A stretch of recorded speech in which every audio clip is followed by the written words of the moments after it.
Hello. I'm gonna turn that light down. Actually, I'm gonna go turn the big light off.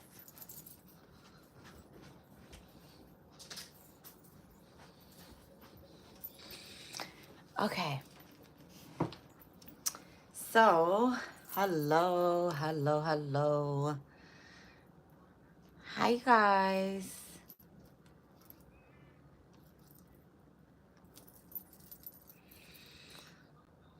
Hi, guys.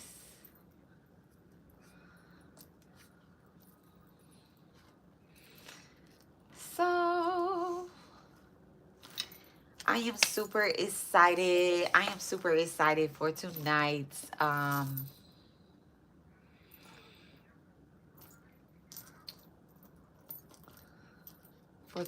live.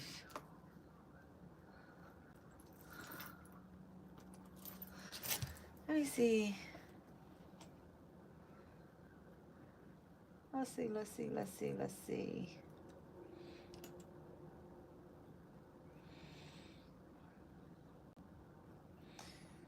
Let me see.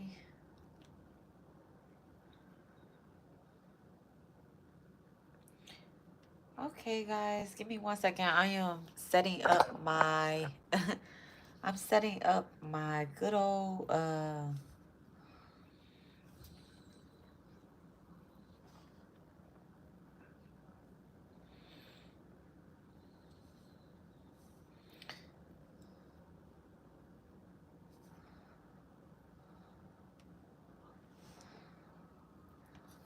let me see.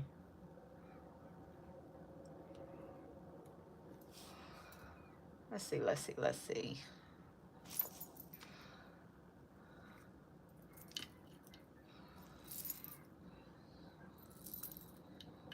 Okay.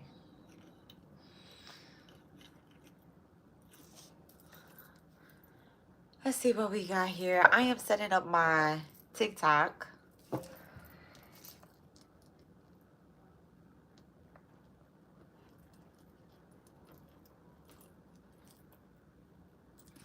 Okay. All right. So, hi guys. Hello. Story time. Welcome to my live. Okay, I am like freshly kind of new to TikTok lives. Okay, I'm like freshly live. I said freshly live. Freshly new to TikTok live, so I'm not sure how all of this works. But I am going to like kind of figure it out. I'm going to figure it out. Definitely going to figure it out. I hope that okay.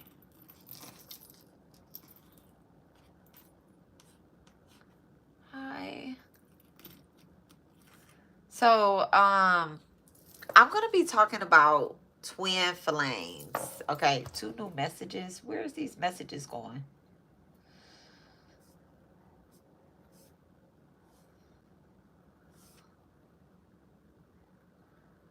I have no idea where these messages are going. Like, where are these messages going? Man. I don't know how to work these messages. I'm gonna figure it out though. Where are these messages going? Comments? Hello. Let's see. Did that go? Okay, it did. Okay, anyway, I'm not really gonna only I'm digging TikTok, right? I'm digging TikTok, but I'm only going to I'm gonna be looking here, but I'm gonna be looking here as well too. I should put, you know what I'm gonna do myself a favor so that I'm not looking off to the side, because what's gonna happen is TikTok is not going to save the live video, even though I am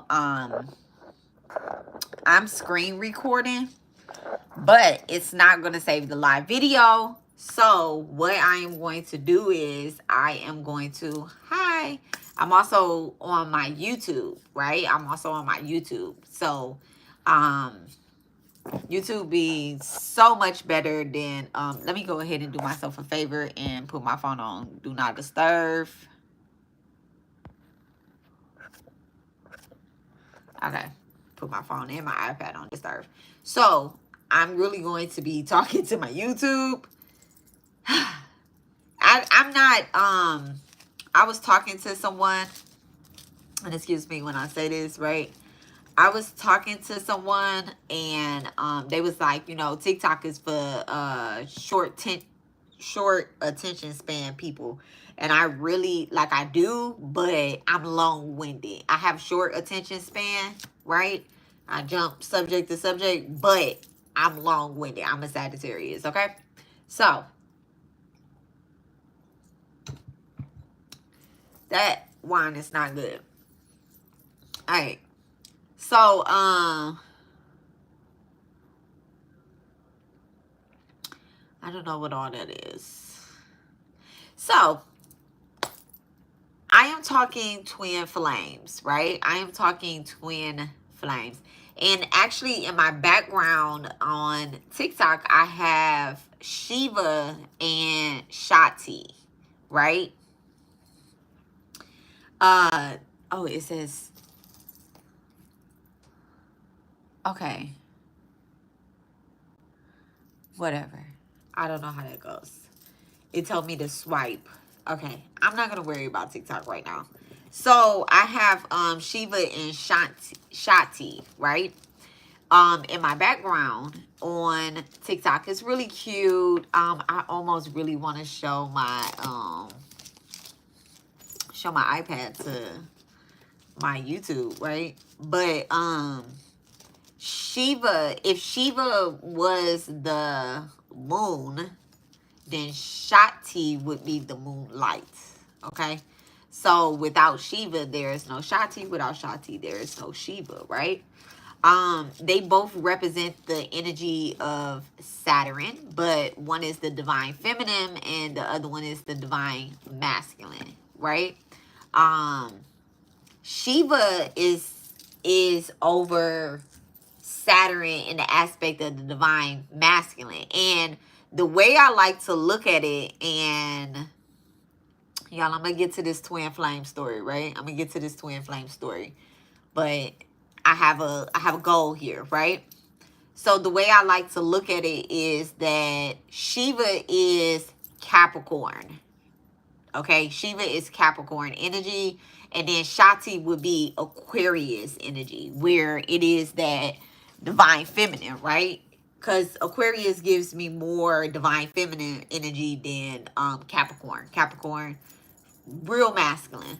Love it, right?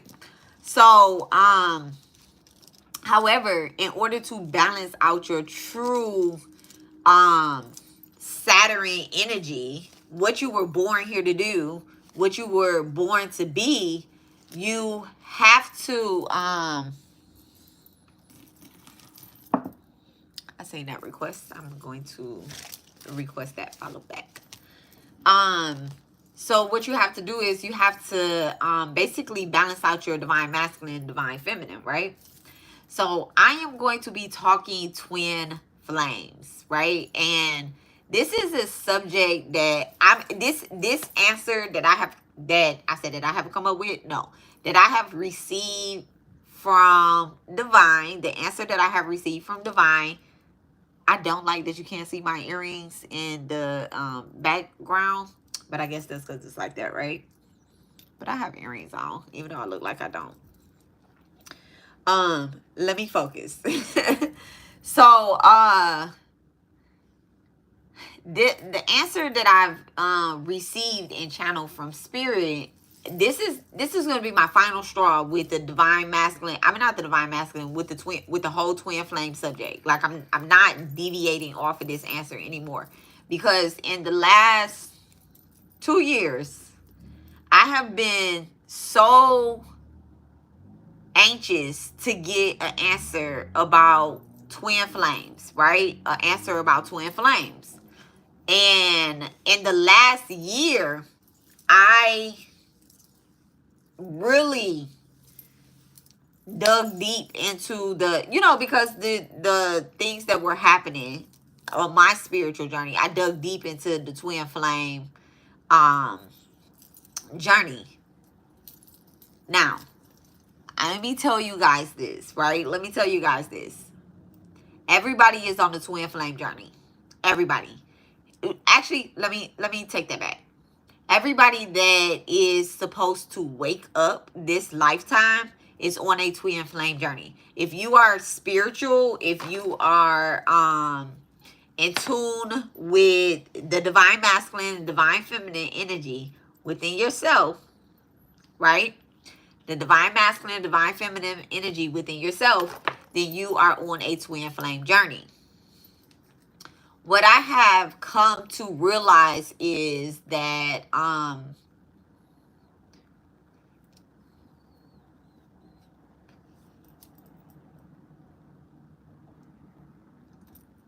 sorry guys.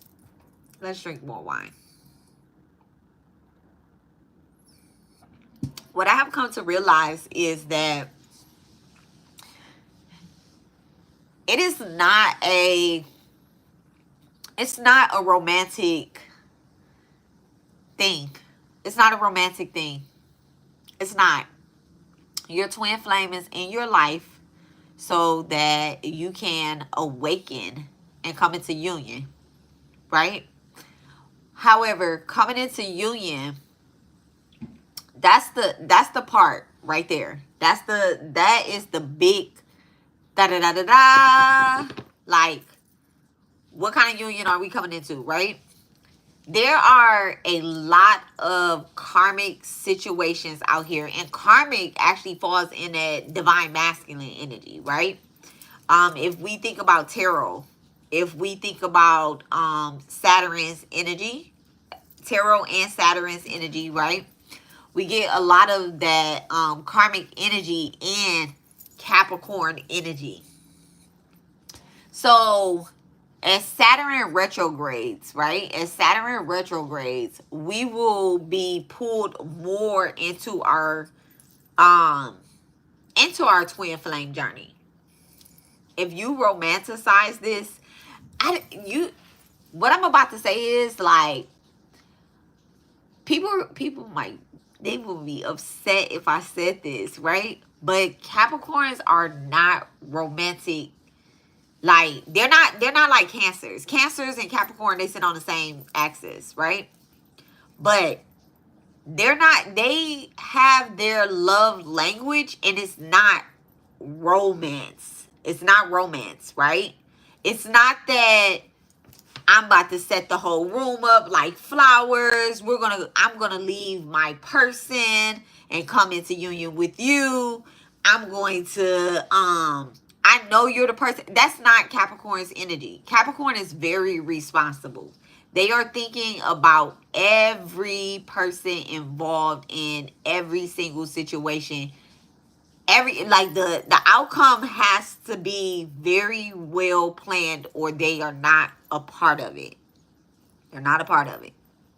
Okay? Cancer is more so like, how is this going to make people feel?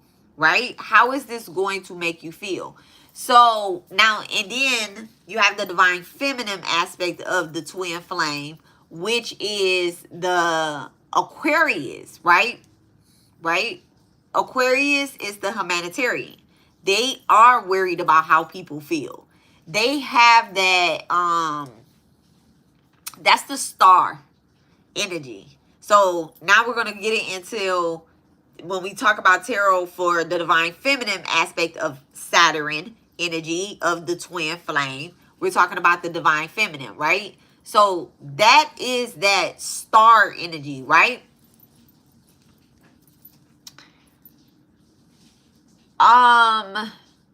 In the star card of tarot and astrology, Aquarius is also ruled by Uranus, which is the rebellious ones, right? So before we actually become that divine feminine, we are a rebellious ass little feminine, right? We reject what society told us we had to do. What we did was we stood up for our rights.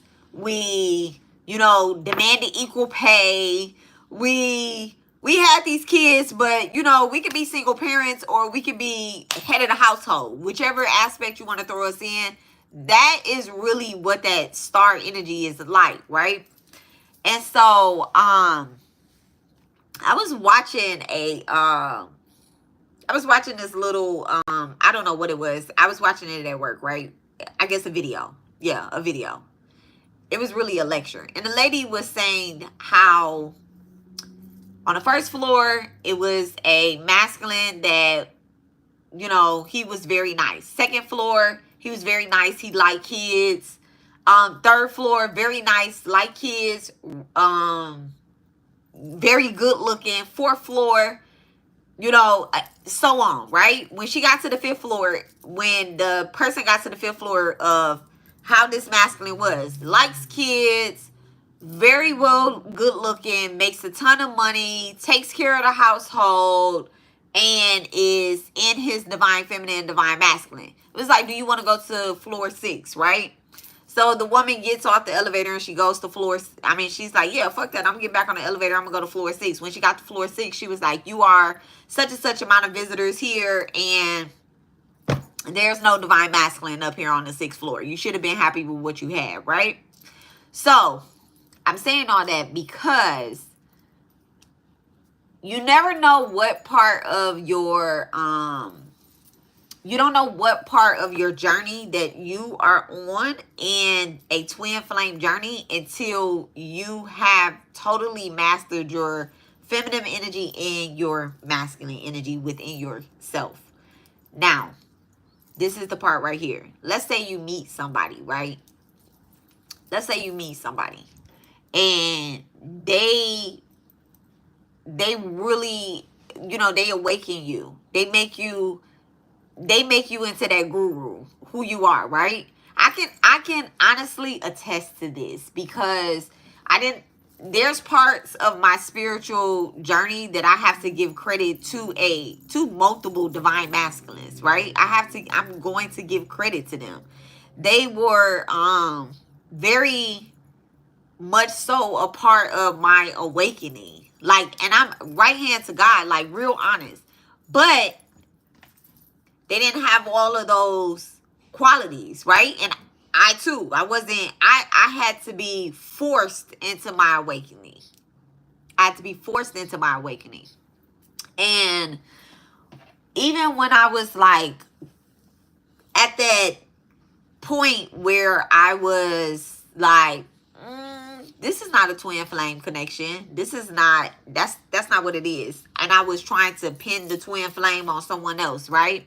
I was trying to say, oh, this person is my twin flame. This person is my twin flame. This person is, right? And these are things that went through my mind. This is not things that came because I'm in a 11-year relationship. But I did a evaluation on all of my relationships that I've ever had. And I was like, okay, it's possible that this caused me to wake up. And then I was like, no, it only awakened me a little bit. You know how like it was like steps. Okay? It was like steps.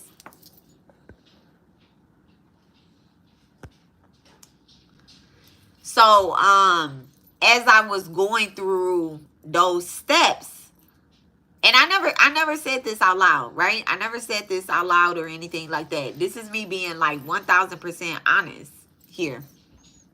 Hello, Abby. Shout out to Abby. Shout out to Abby. Shout out to my girl, Abby.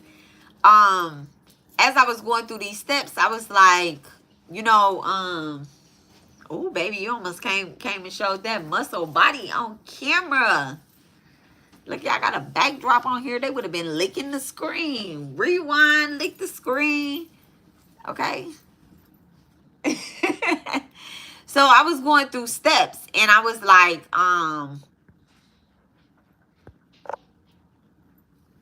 stop putting that on my channel. Like, stop asking me dumb questions like that on my YouTube. Okay? Stop. Because you're going to get blocked. Go ask your mama. Okay? Hello, Rico. How are you? Thank you very much. So, I was going into it, and I would be asking divine questions. I'm like a person that meditates, right? I meditate. And so I was asking divine, I'm like, okay, what is who's my twin flame? What is the twin flame?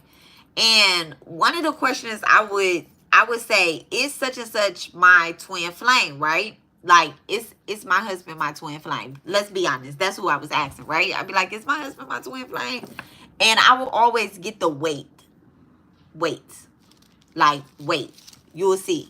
And I'm like, when you're a meditator and you get answers like that, and you want to come on here, you want to share, and you want to be politically correct about everything that you're talking about, everything that you're speaking on, the way answer from spirit will put you in a oh man, spirit will put you like, hey, didn't I tell you to hold on, right? So this happened to me last year, and it's almost been it has not almost been a year, but it will be a year in a couple months, where I have come into union with my twin, right? How do they communicate their voices to you? How do spirit communicate with me? Telepathically. Sometimes I get sensations, mind's eye.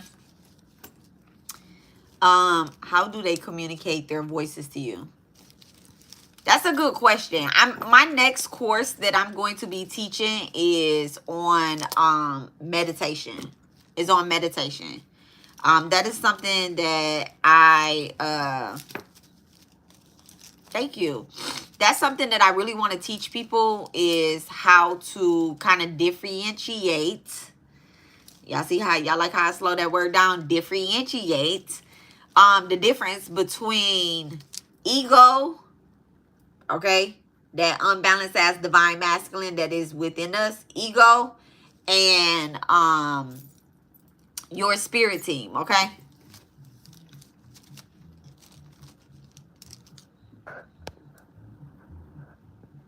Okay.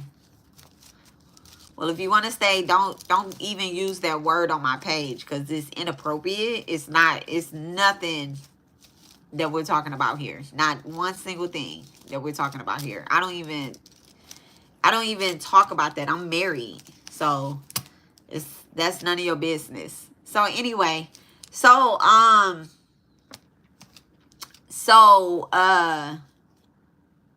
that will be a course that I'll be teaching, because it brings me back to where we are here, right? Okay. So yesterday, not yesterday, I'm talking about yesterday. What is time? Somebody asked me what was time today, and my reply was an illusion. Like, because I was like, dang, it's almost time to go home. And he was like, what is time? I was like, an illusion. He was like, man, let's stop playing. Don't play with me. Don't ask me political questions, because that's how I feel about the word time. It's political. And I don't talk politics. So, all right. This is what happened. It's kind of hard for me to say this, because I'm not used to talking about this, right? But this is how the twin flame journey, this is where you know that you're in union, right? We'll pause. Let's back up. All right. So, you were always spiritual. Were you always spiritual, or did you have an awakening? I have multiple awakenings. I have multiple deaths as well too. Physical and spiritually. But I have been in tune with spirits, like with death. People that have transitioned, I have been in tune with them since I was like 8, I remember. 8 or 9 years old. Yeah, I have been seeing spirits. So there we go. That's a great question. So this is how this happened, right? So my son transitioned, right? When my son transitioned, when my baby Sakai transitioned, right? Before he transitioned, now this is the this is where that spiritual attack comes in at, right? Before he transitioned, I was under spiritual attack by a spirit that had attached to a tarot reader. And the spirit wanted to keep me in a place of unawakening on this twin flame journey. So when I've never gotten a reading from a tarot reader online or anything like that. I've never ever got a reading from a tarot reader online. I never. Y'all ain't seen me. Can't nobody say they ever done a reading on me. The reason why is because I am a daughter of Kali. Being a daughter of Kali, I have dark feminine energy. So people who are not true, I always end up flipping the reading. Like I'll read them while they're reading me, and I'm like, damn, that shit fucked up. So it be fucked up. So I have to actually, there are a lot of people that are online, and I am not against anybody doing readings online, because I do readings online. But there are a lot of people that are online that are not awakening their gifts fully.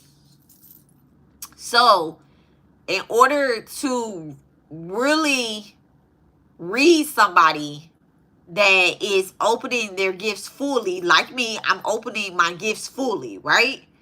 In order to read somebody, you have to be an energetic match or above. Should I say? I don't want to say above or below or anything like that, but I don't know the words to articulate, but you have to be an energetic match. So if we are not energetically matched, I can't just support you. The minute that the reading starts, spirit will tell me, like, I'm letting you waste your money. And I'm like, bam, bitch. The fuck? I'm like one of those little memes where they be like, I'm just let you waste your money. So, thank you, Leah, for all the love. Thank you. So, I never get readings online. I don't knock anybody's practice or anything like that. And also, I have not ran across a reader who is a daughter of Kali who will understand my energy. Like, so I don't have time to be playing with somebody and they saying, oh, you got dark feminine energy. Duh, bitch. Duh. We all do. Did you see the masculine show up too? So, anywho. So, when my son transitioned, right? When my son transitioned, I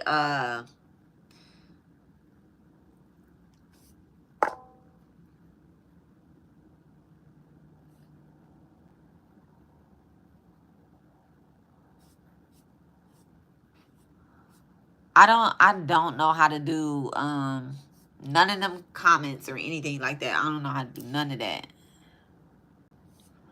So I feel so dark sometimes and compare myself to super feminine women. Yeah, we can't compare ourselves.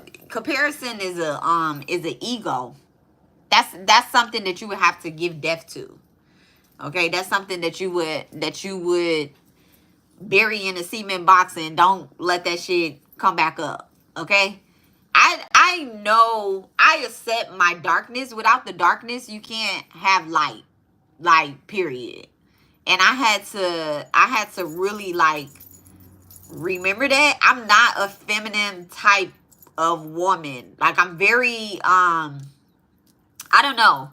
But I'm not a feminine type of woman. I have Libra and Venus.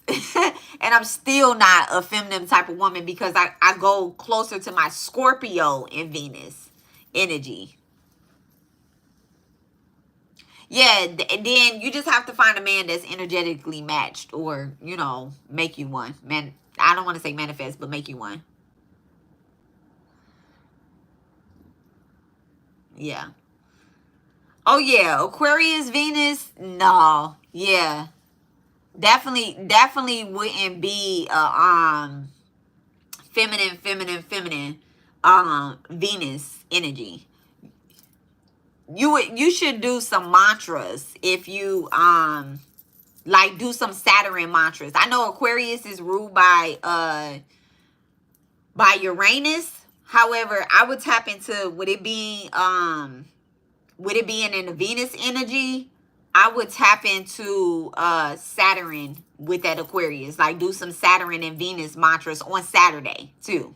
To Friday and Saturday, I would really dedicate that to like myself if I was you. Yeah. And you know, speak, being the air energy, speaking it. I was born. Oh yeah, if you was born on a Saturday, yeah, get that shit. Yeah. Tap all the way into that energy and call what's yours. You know, call it back to you. What's yours. So, and that was the thing too. Okay, so we're coming into union on my divine twin flame journey, right? Coming into union. That's what I was doing for like a whole year. I was calling what was mine, right? So I'm going to break the word relationship down, right? The word relationship, relation, and then ship, S-H-I-P, right? The word relationship means getting information from the spiritual realm. Like receiving information from the spiritual realm, not the physical realm. That's what a relationship, that's not the boy. You know, you always get something that looks like what it's supposed to be before the real thing step in. It'd be a test. And then being anything Aquarius, and also look at your Saturn placement too. But being anything Aquarius, any aspect of Saturn that you have in any particular sign, like a planetary placement in that energy, you would really. So okay, hold on one second. So on my TikTok, someone said that they manifested a boy, but he doesn't want to be committed, but she's also born on Saturday and have a Saturn Venus. So you need to, you have to like dive deep into Saturn's energy. Like real heavy. Real heavy. Okay? Like having a planetary placement, the big like sun, moon, rising, even North Node Aquarius, Venus Aquarius, and Saturn and Mercury. That's the 6 to me. Mars as well too. So I'll throw 7 in there. Actually, any planetary placement in Aquarius, you have to work very hard with Saturn's energy, because the reason why you have to do that is because society wants to push Saturn out and make it all about Uranus, which is about rebelling love, being rebellious and saying, I want what I want and I'm going to get what I want. You get what I'm saying? When in reality, you were born to have a certain thing, and you have to like kind of, you know, work with the energetic karmas from the past life. Okay, I hope that makes sense, but I'm sure it does. If it doesn't, play it back. So, so going into union, right? It started. I was in spiritual warfare for about 2 years prior to last year, right? I think it started like 2020, 21, maybe 2021, 2022. What year are we in? 2024? So maybe 2021, right? This this tarot reader, right? And she says that she's a twin flame tarot reader, right? She sees what I'm doing online on Twitter. She sees what I'm doing on Twitter. She sees me and my husband and the type of relationship that we have, and she wants that, right? So she starts pretending that my life is her life. But she doesn't do it on Twitter. She takes it to YouTube. And so, you know, I called her out. I've talked about her plenty of times. This live is not about her, right? This live is not about her. I've aired her out so many times. And I'll break down later why she has not come into union, and anyone else that is acting that way will not come into union, right? So when all of that shit was happening on this side in the 3D, right? Because online, I don't know what dimension internet is on, right? I don't know. I haven't even done any research on the internet or anything like that. But I'm just like, we be on the internet, okay? So in real life, I started going through spiritual warfare. If y'all would have seen me like a year ago, all of this, I was super skinny. I got down to like 98 pounds. People were attacking my food, my cars, my jobs, my money. It was all to keep me from awakening and being like, I don't want to like pat myself on the back, but I know what I'm supposed to do. I'm supposed to help other people come into union. And if y'all come into union with y'all twin flame and y'all come into union with yourselves, y'all are some fucking powerful. Actually, like I said, everybody is on a twin flame journey. Every single person. So if you actually come into union, you will be 20,000 more times powerful than you are right now. So there's an energy, a harvesting energy that's happening where they don't want us to awaken. They don't want us to know certain things of the universe because they want to keep us in a lack mindset. They don't want us to have certain things. They don't want us to connect back to our ancestors and break off generational curses and shit, because then we'll be getting this money. Then we'll have these jobs. People will be happy. The energy will be something different. You know, you wouldn't buy certain clothes. You wouldn't watch certain TV shows. You wouldn't be entertaining their stupidity, right? If you awaken, if you truly, truly have awakened. So, I just see my light twitch. So, when my son transitioned in July of 2023, right? And when he transitioned, I was going through a birthing process. I did not, every time I ever been pregnant, my teeth hurt so bad. My teeth hurt so bad, right?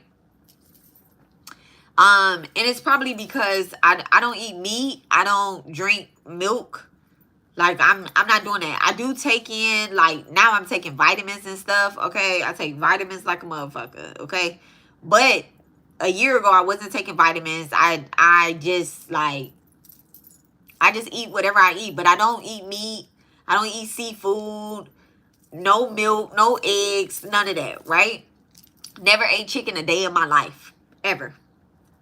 And now I know it's because of the deities that I embody. I carry the energy of 𝓛𝓘𝓥𝓔. She's not eating no meat, okay? So, and I didn't know all that. But growing up, I just never ate it. Never been called to eat none of that stuff, right? I did used to eat meat. But it's been about 3 years. 3 years. No, it's been about 3 years. I didn't eat no meat last year. Whew. Okay. So, she said my light twitched too. Yeah, it's getting hot in here. So it's kind of hard for me to talk about this, but I really prepared myself. Okay, this is my Gemini Chiron that's showing up. Oh, let me get Hectica out there. Okay, my cat's coming. My Gemini cat's coming. Let me go get him. Let's go bring Ace in.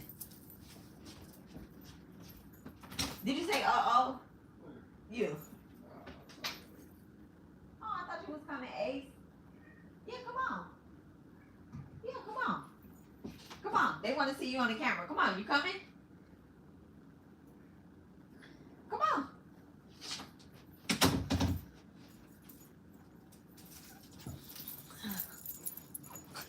Big ass, right? Okay. AC Pool, say hi, Ace. So, so when my son transitioned, right? At the time of his transition, I was like, I'm done. I'm done with the whole spiritual journey. I don't give a fuck. I didn't say I was going back to church or anything like that. I just was like, I was like, happy Thursday. I was like, man, that shit is wild. That shit is wild. Like, how can somebody just die like that, right? And then I remember, I go back and I think about like when I was in the hospital and he transitioned. Like they were doing CPR on him, right? And it was so, the room was so white. Like the room was so white and so bright.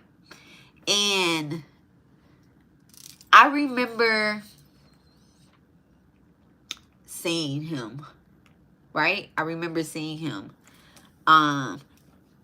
Ace, Abby said hello.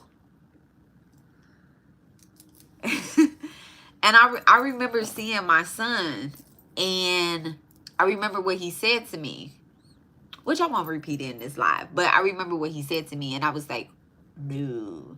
And I remember a woman being with him, right? I remember a woman being with him. And I've never met this woman in my physical life, but I have seen her. She has come through on some of my readings, a lot of my readings. She comes in my closet, right? She comes in my closet. She'll deliver a message to my husband, and I was like, I said some fucked up ass stuff. I'm not even gonna lie. Like, I said some fucked up ass shit. I was like, you didn't take my son? Like, I didn't say this right then and there. And in the moment I was forced to shut up. Like, I couldn't say anything, right? I couldn't actually physically say anything. I could only hear transactions that was happening. And I remember my son sitting to the side, right? I remember my son sitting to the side, and it was almost like he didn't want to leave. And the lady kind of like put her hand on his shoulder and was like, all right, come on. And then he looked at me, he said something, and then he was like, okay, you need to leave out of this room. He was like, you need to leave out of this room. And so I was like, all right. So then the nurses and the doctors and all that stuff, they was like, we're going to move him to another room so that people can say goodbye. When we was in the other room, right? Because you can't join. This isn't about you, but hey. So, so then, when we was in the other room, I had, I was in there and I said a prayer. It's not about us either.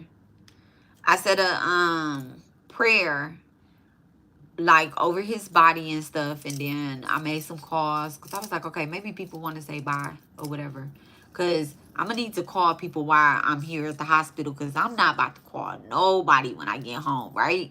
And it was this happened at 3. They did his call at 3:17, right? Which 7:13 is my father's birthday, so that's always been like a angel number for me, right? And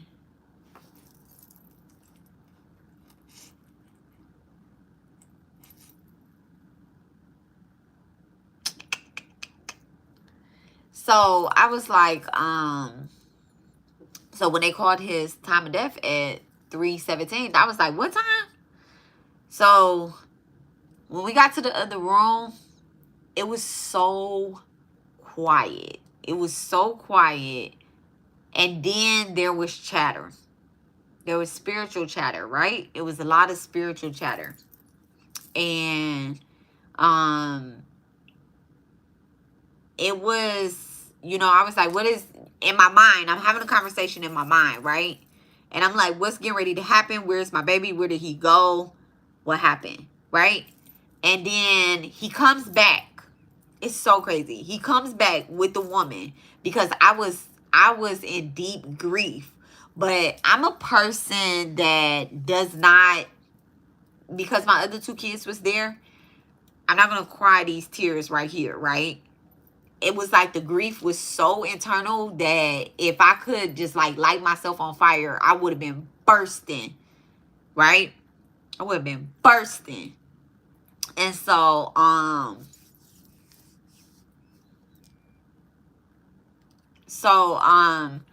was like, okay, happy early birthday. So I was having this conversation in my mind, and I was like, where is he at, right? And so he came right back to the room because he left the room for a second. Like, there was no soul.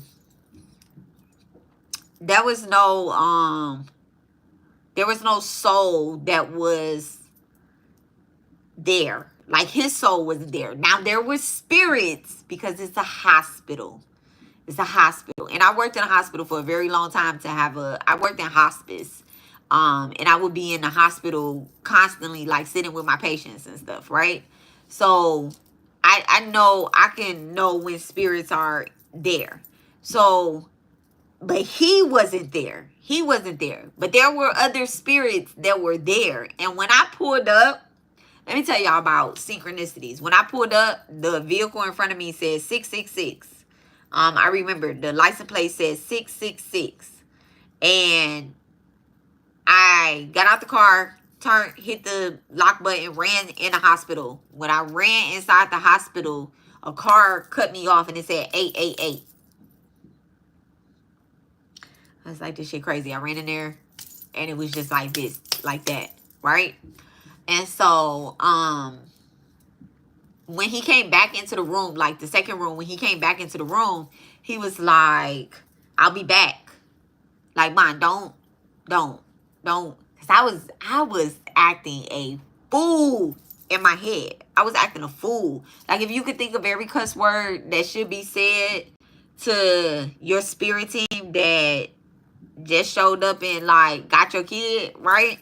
Like, took your kid and you like, no, why am I seeing my kid like this? I can see, okay, so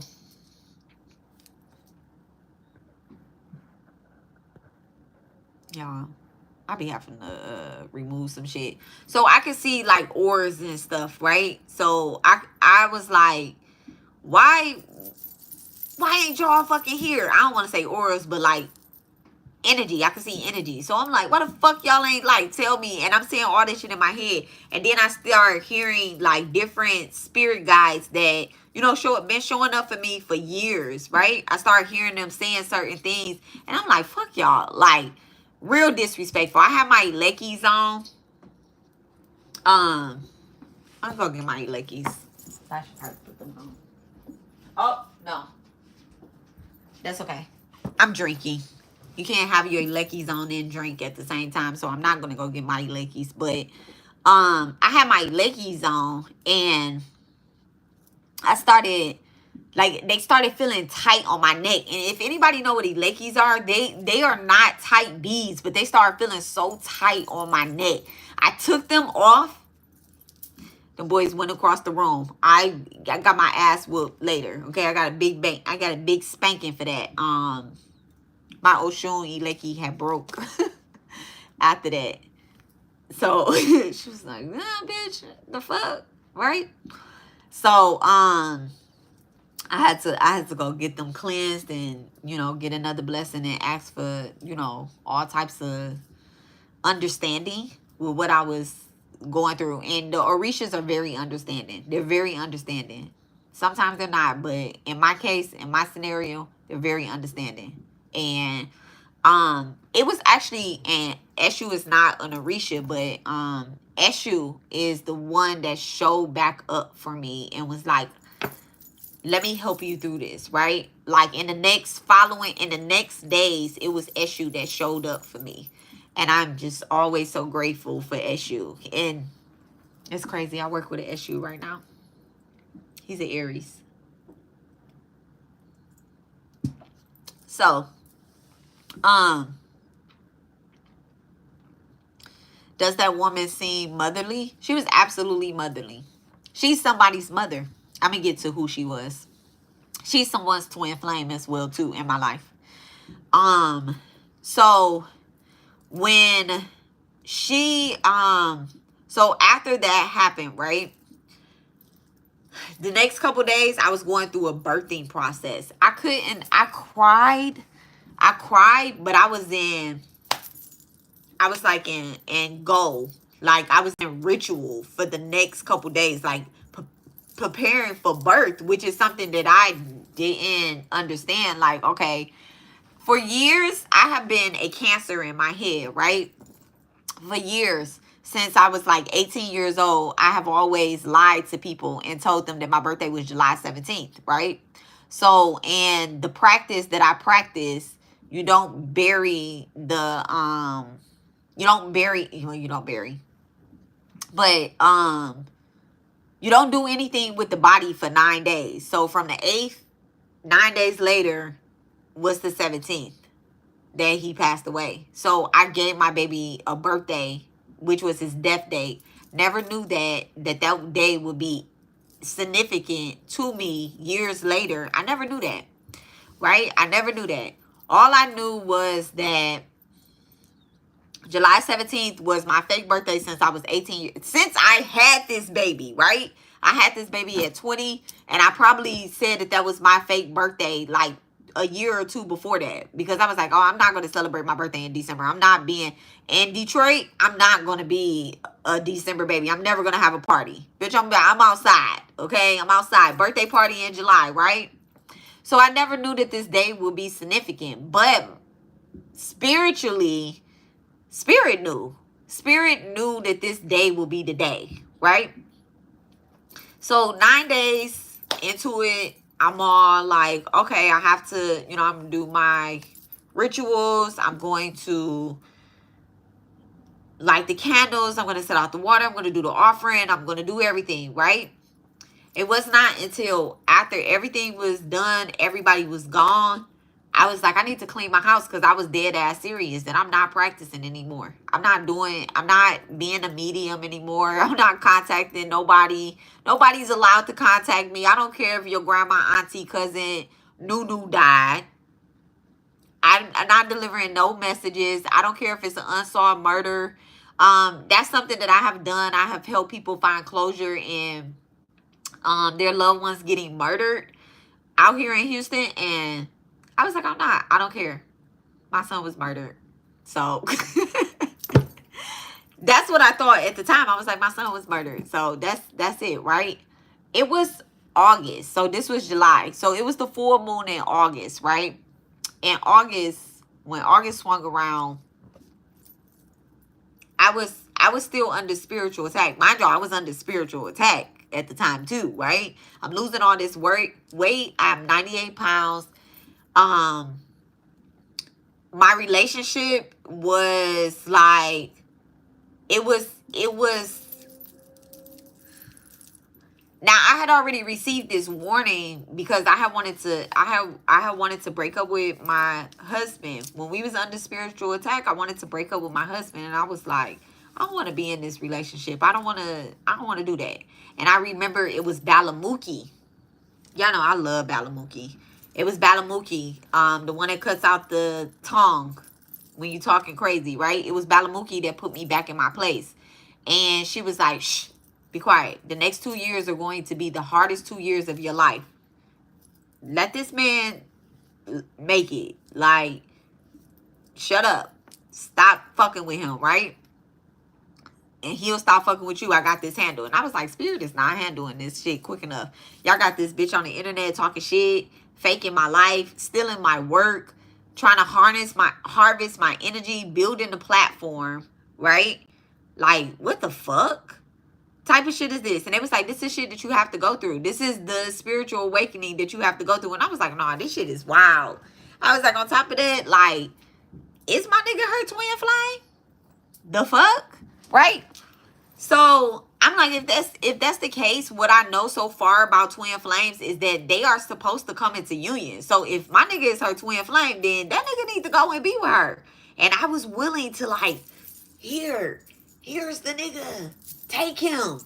Like, I was willing to do that because I never want to keep anybody in a mental state of stuckness, like awakened. Okay, I'm a Saturn. I'm a Saturn.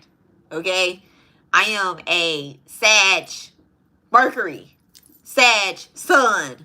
I am a Sagittarius. What else am I? I'm something else. Oh, Neptune. So all of my spiritual placements put me into the sense of being a spiritual guru. And I'm like, no, I need to abide by the rules. If these are the rules of being the twin flame, then I gotta let this nigga make it. I gotta let this nigga go be in with his bitch, right? They came together after I left. Something similar to me in 2021. Oh, okay. So I was like, I need to go and let him make it, right? I need to go let him be with who he's supposed to be with. Like, I'm not holding nobody up, right? And Spirit always told me, like, shut up. That's not it, right?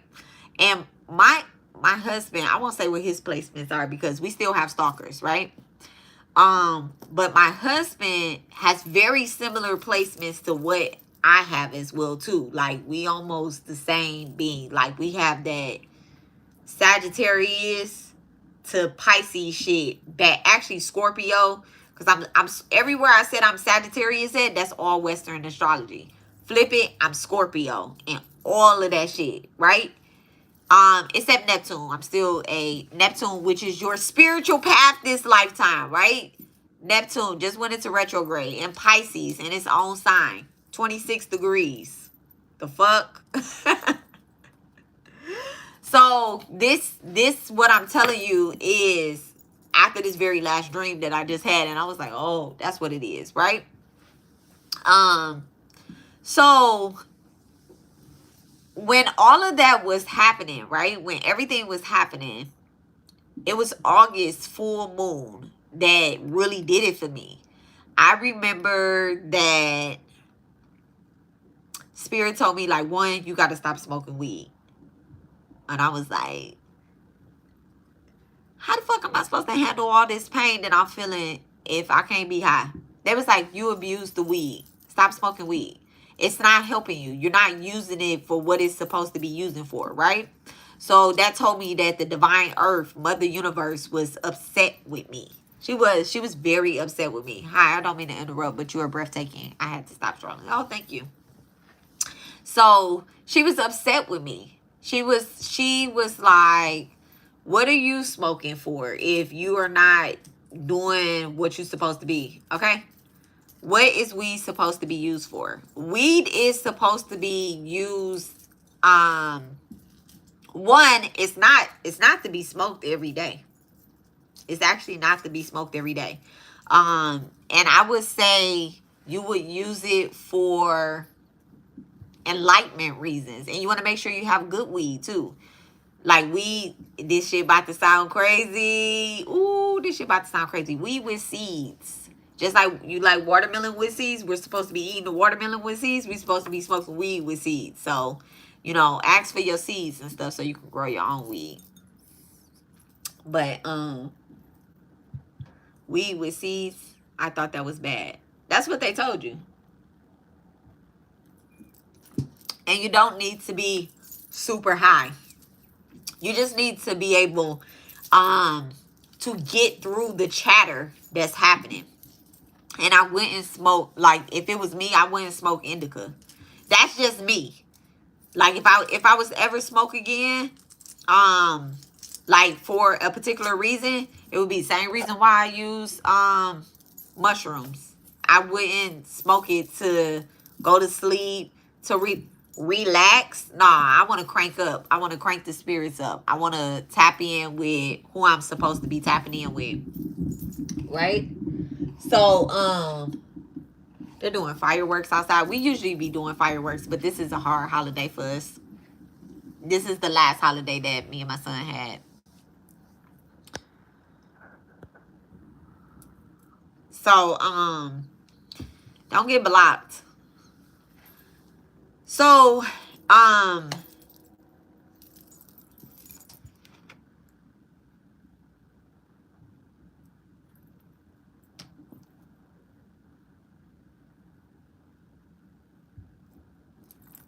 wow.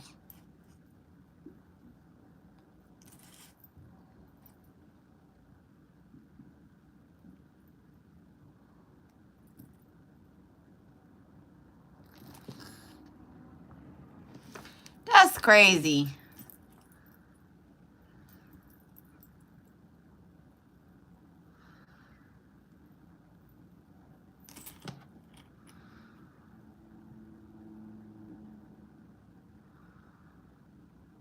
It's someone I can't go live on YouTube. I mean on TikTok. I'm not feeling the whole TikTok thing anyway. So anyway, I'll finish up here. So cause I can't.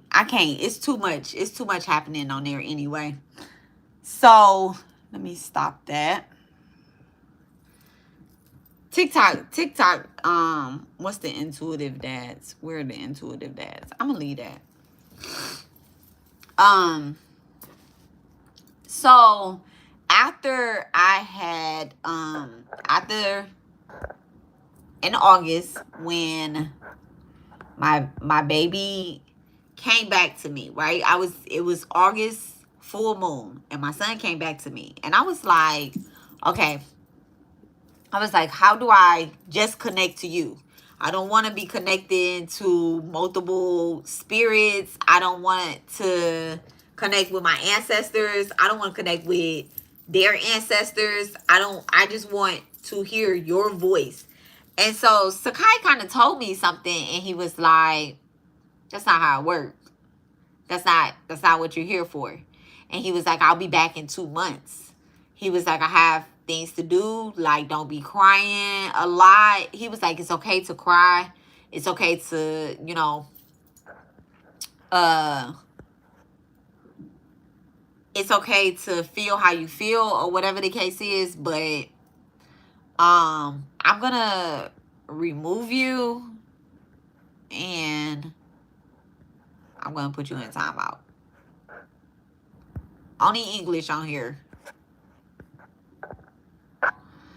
So, when he came back in August, I was like, okay, you'll be back in August, but then how long are you staying? Like, what is this? What's happening? And I had so many questions. So I said this on one of my lives before that I had a mediumship done, right?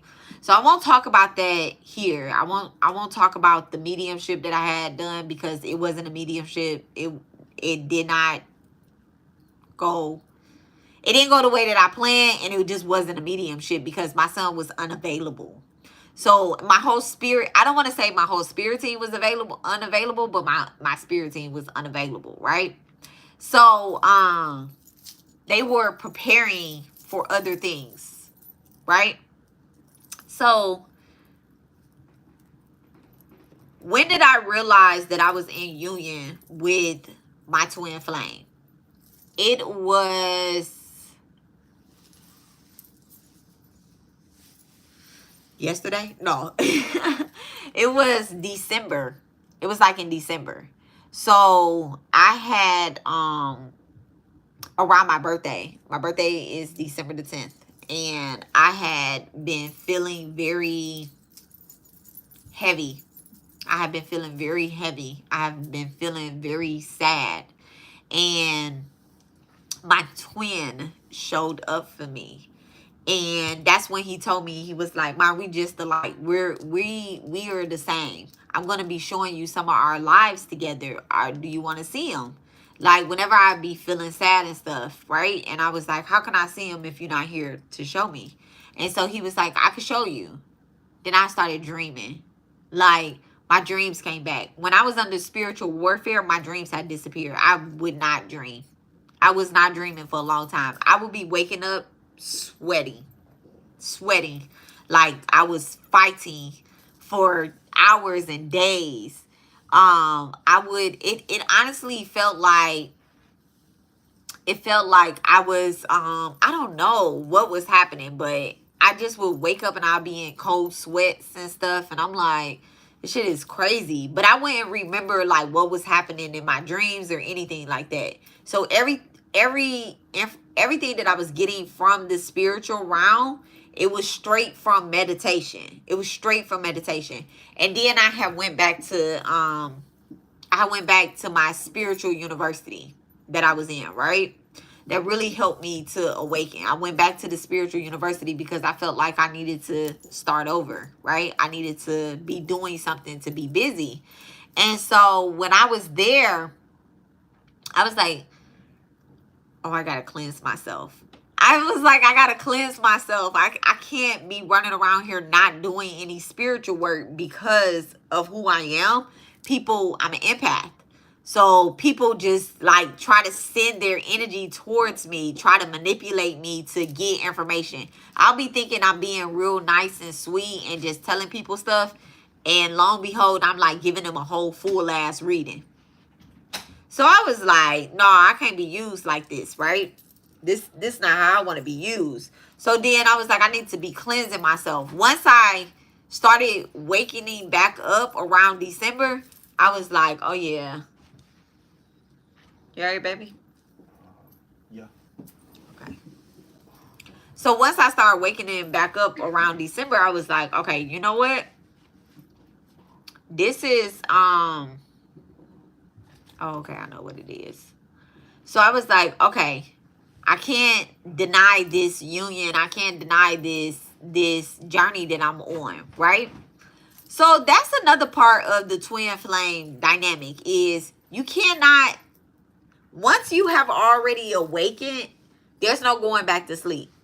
There is no going back to sleep. You can't ignore them. You could try. So that runner and chaser dynamic, this diffutes, this like kind of, I think the word is disputes or diffutes. This kind of eliminates that. There's no runner and chaser dynamic with a real twin flame. Like there is not. And I even asked these questions before too. I was like, where does this runner and chaser dynamic fit in, right? And that's why I was getting confused with who my twin flame was, because I was like, oh, I must be the runner. But then I was like, no, I don't run away from, I'm Scorpio Venus. I don't run away from relationships. I face whatever the problem is head on. Like, we either gonna fix this or we can amicably part ways. I'm not giving you none of that, right? I'm not holding nobody hostage. My mantra my whole life has been unconditional love and complete freedom. My whole life. Whole life. Like, that's what I have tattooed on me, and a whole nother language in Arabic, right? Like, love, life, and freedom. Whole life. So I was like, where does this relationship play in my spiritual relate? Where does my physical relationships play in my spiritual relationships? So then when I started asking questions like that, right? It was my son that came back and told me, like he showed me a placement. I like a layout of my soul family. And I was like, damn, like that's deep. And then I was getting, is my dictionary up here? No. I think I need to go get my dictionary.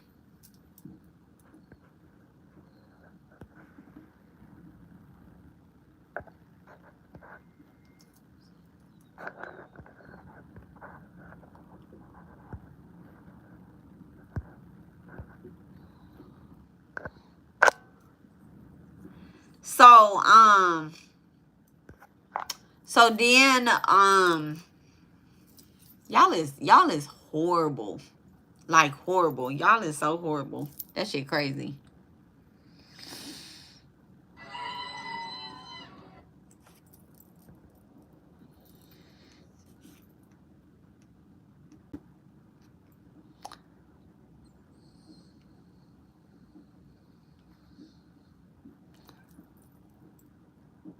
Let's go back live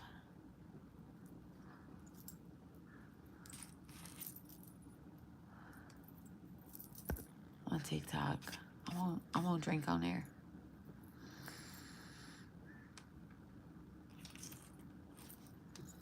They said it was me drinking.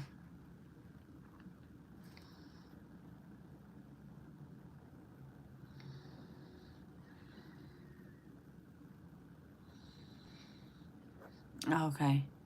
So they be looking at shit. We'll figure that out later. So, so I was asking him, I'm like, okay, so going back into mediumship, right? So I decided, like, in December, I had decided, I was like, I'm going to start back doing mediumships.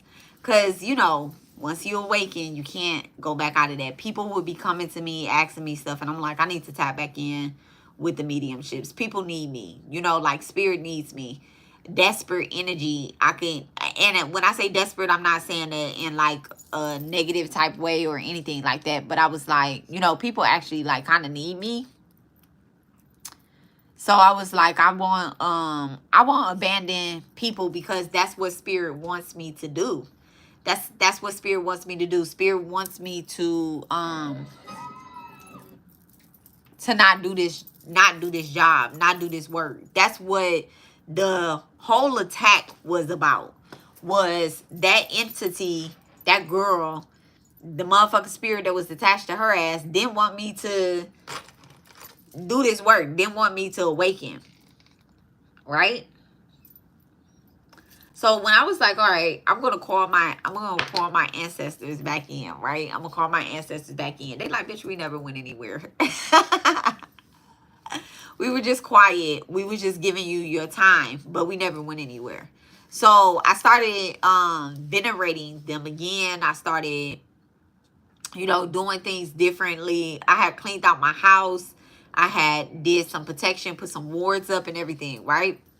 And so now, this twin flame dynamic, right?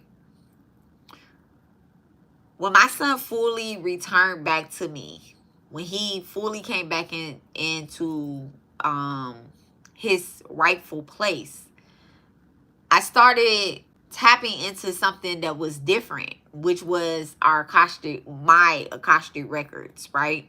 I started tapping into my Akashic records, and this was around January.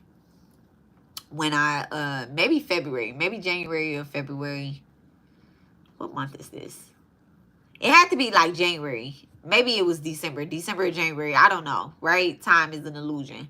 So I had went into the Akashic records, and I was like, I need to know, why am I under spiritual attack so fucking much? Right? Like, why do people come for me? Like, and the stuff that be on the internet, they be like, oh, because you're a chosen one, that's why people come for you all the time. And I'm like, yeah, that sounds all nice and dandy, or whatever the case is, but if I'm so chosen, like, what am I supposed to be doing? How am I supposed to be helping people awaken, or whatever the case is, right? And so spirit was like, well, we're going to show you. We're going to show you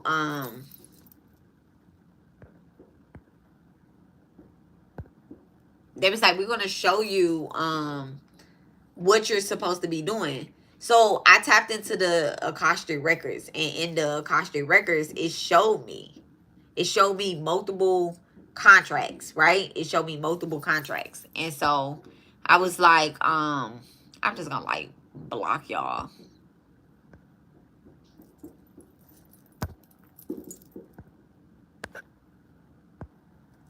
it would show me multiple contracts. And so there was one time I was like skimming through the pages and I flipped back and I said, oh wait, hold on a second. Me and my son had lifetimes together, right? And it was like, yeah, like the record keeping angel, right? Was like, I'm saying an angel, but the record keeper that was there was like, yeah, y'all have multiple lifetimes together. So I was like, this wasn't my son in every lifetime. I was like, nah, this wasn't your son in every lifetime. That's the aspect that y'all are on now, where it's mother and daughter, right? And it was like, and you're also coming across other twin flames that are in a dynamic of mother and daughter, father and daughter, son and mother. Um, what's the other one? Father and son dynamic, right? Those are twins. And it was like they're just being reborn into each other's life so that they can learn how to awaken in different aspects, so that they can learn how to balance out their divine feminine and their divine masculine energy, right? And so I find it very funny is because I've never addressed my son as SON. Never. My sons. I never addressed them as SON. I always address them as sons. SUN. Right? And so I think that's my daughter. So when as I was getting this information and channeling this information, when I finally was like, it was like one day I was meditating and my son says to me, he said, Tiana here? Yeah. Okay. For you. Okay. Tell her to come here. Okay. Pick that up. What up? What you keep stepping on? What? Your shirt? That? Yeah. Tiana. Let me see. Hello. He miss you, girl. He all on my foot. You cute? Huh? I said you cute? No. Heck, you know, I looking like a little boy up in here. She always cute. What you mean? Yeah, she is cute. What you mean, though? Oh, Yes. really? Wow.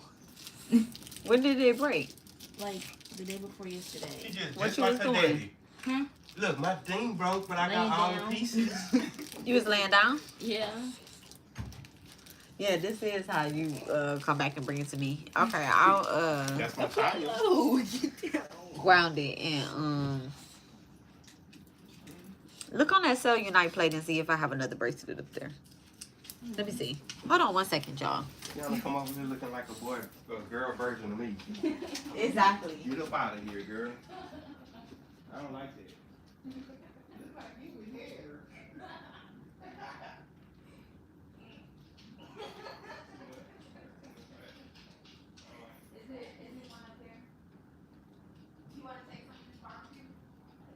Yeah, that's why she really came back. Nah, for real. I thought Quaker was gonna meet with her, but she said Quaker wasn't ready. I told her I was gonna get her plate.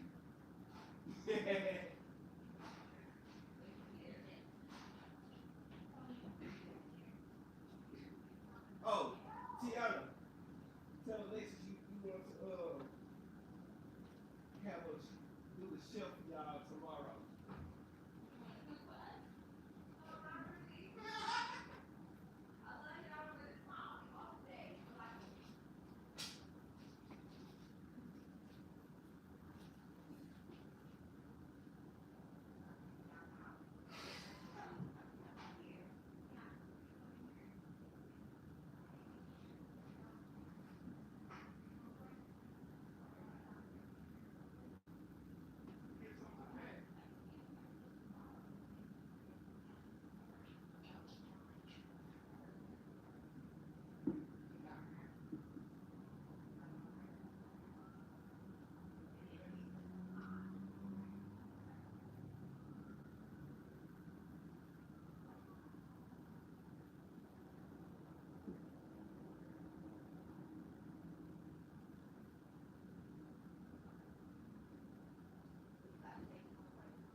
Okay, y'all. Y'all know it's the 4th of July. I have to feed my babies. But okay. So I'm gonna like speed this up, okay? Because it's my only off day. It's my only off day. So when so after everything went down, right? Look, just come back in here. Like after everything went down, I started asking questions and I started meditating on like my union with my son, right? I started asking questions and meditating on my union with my son. And so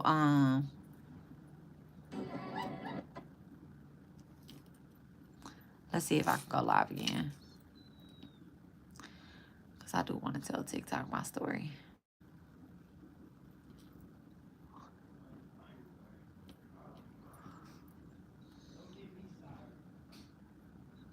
It's about you got to read the community guidelines.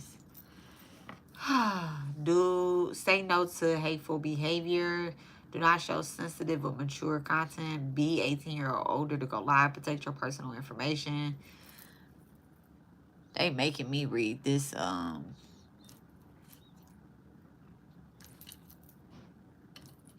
they ain't show me this before I went live? Okay. So then I gotta wait 30 seconds. That shit crazy.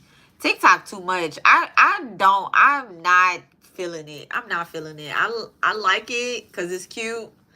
But I'm really not feeling it. They don't even save the lives and stuff either. So I was like, I was really screen recording. But anywho. So I was like, but before we get live on there, right?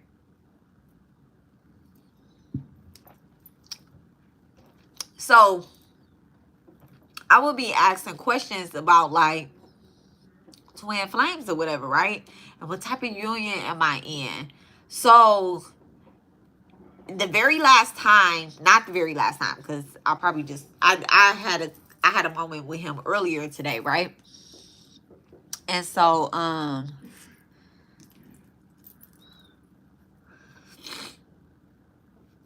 okay guys, I'm back, right? I'm back. So I was like, how would I know that I'm in union? And so then he showed me, he was like, we are in union with each other. Like, we flaming together, right? And so I was like, okay, if me and my son are twin flames, I was like, what am I supposed to do with that? Like, where does that leave me and my husband, right? And so he started showing me all the different types of relationships, right, that you have with multiple people. He started showing me all different types of relationships over the last couple months. He started showing me my twin, my son, right? He started showing me the dynamics of relationships. And one that came across to me was being in a kingdom marriage, right? Being in a kingdom marriage. This is something that they talk about in the Bible, and how kingdom marriages are under attack, and how people don't want you to be in a kingdom marriage. Kingdom marriage don't have shit to do with a twin flame union, right? Because in the twin flame dynamic, you never know who your twin is until you actually come into union with that person. There's so many scam artists out here that are telling you like, hey, you're in a twin flame union. That's really a lot of karmics. That shit crazy. And they're like, well, a twin is going to do this and a twin is going to do that. A twin flame is not abusive, or a twin flame does this and a twin flame does that. That shit don't got nothing to do with a twin flame. Some people are in union with their twin flame and it's their parent, and their parent is abusive because their parent isn't awakened. So what you have to do is you have to grow up. You have to probably live at a distance from your parent and then start building that relationship. Start, healing that relationship. Start doing it's so crazy because I live at a distance from my whole family. And when I think about my ships, I'm supposed to be at a distance from my family so that I can do, I'm a Reiki healer, so that I can do distance Reiki for them. Because I can't do, I can't heal them when I'm close to them. I can only heal them from a distance. My immediate family, I can only heal them from a distance. When I'm close to them, then there's a entity that attacks us as a group. So I'm supposed to be doing distance healing from them.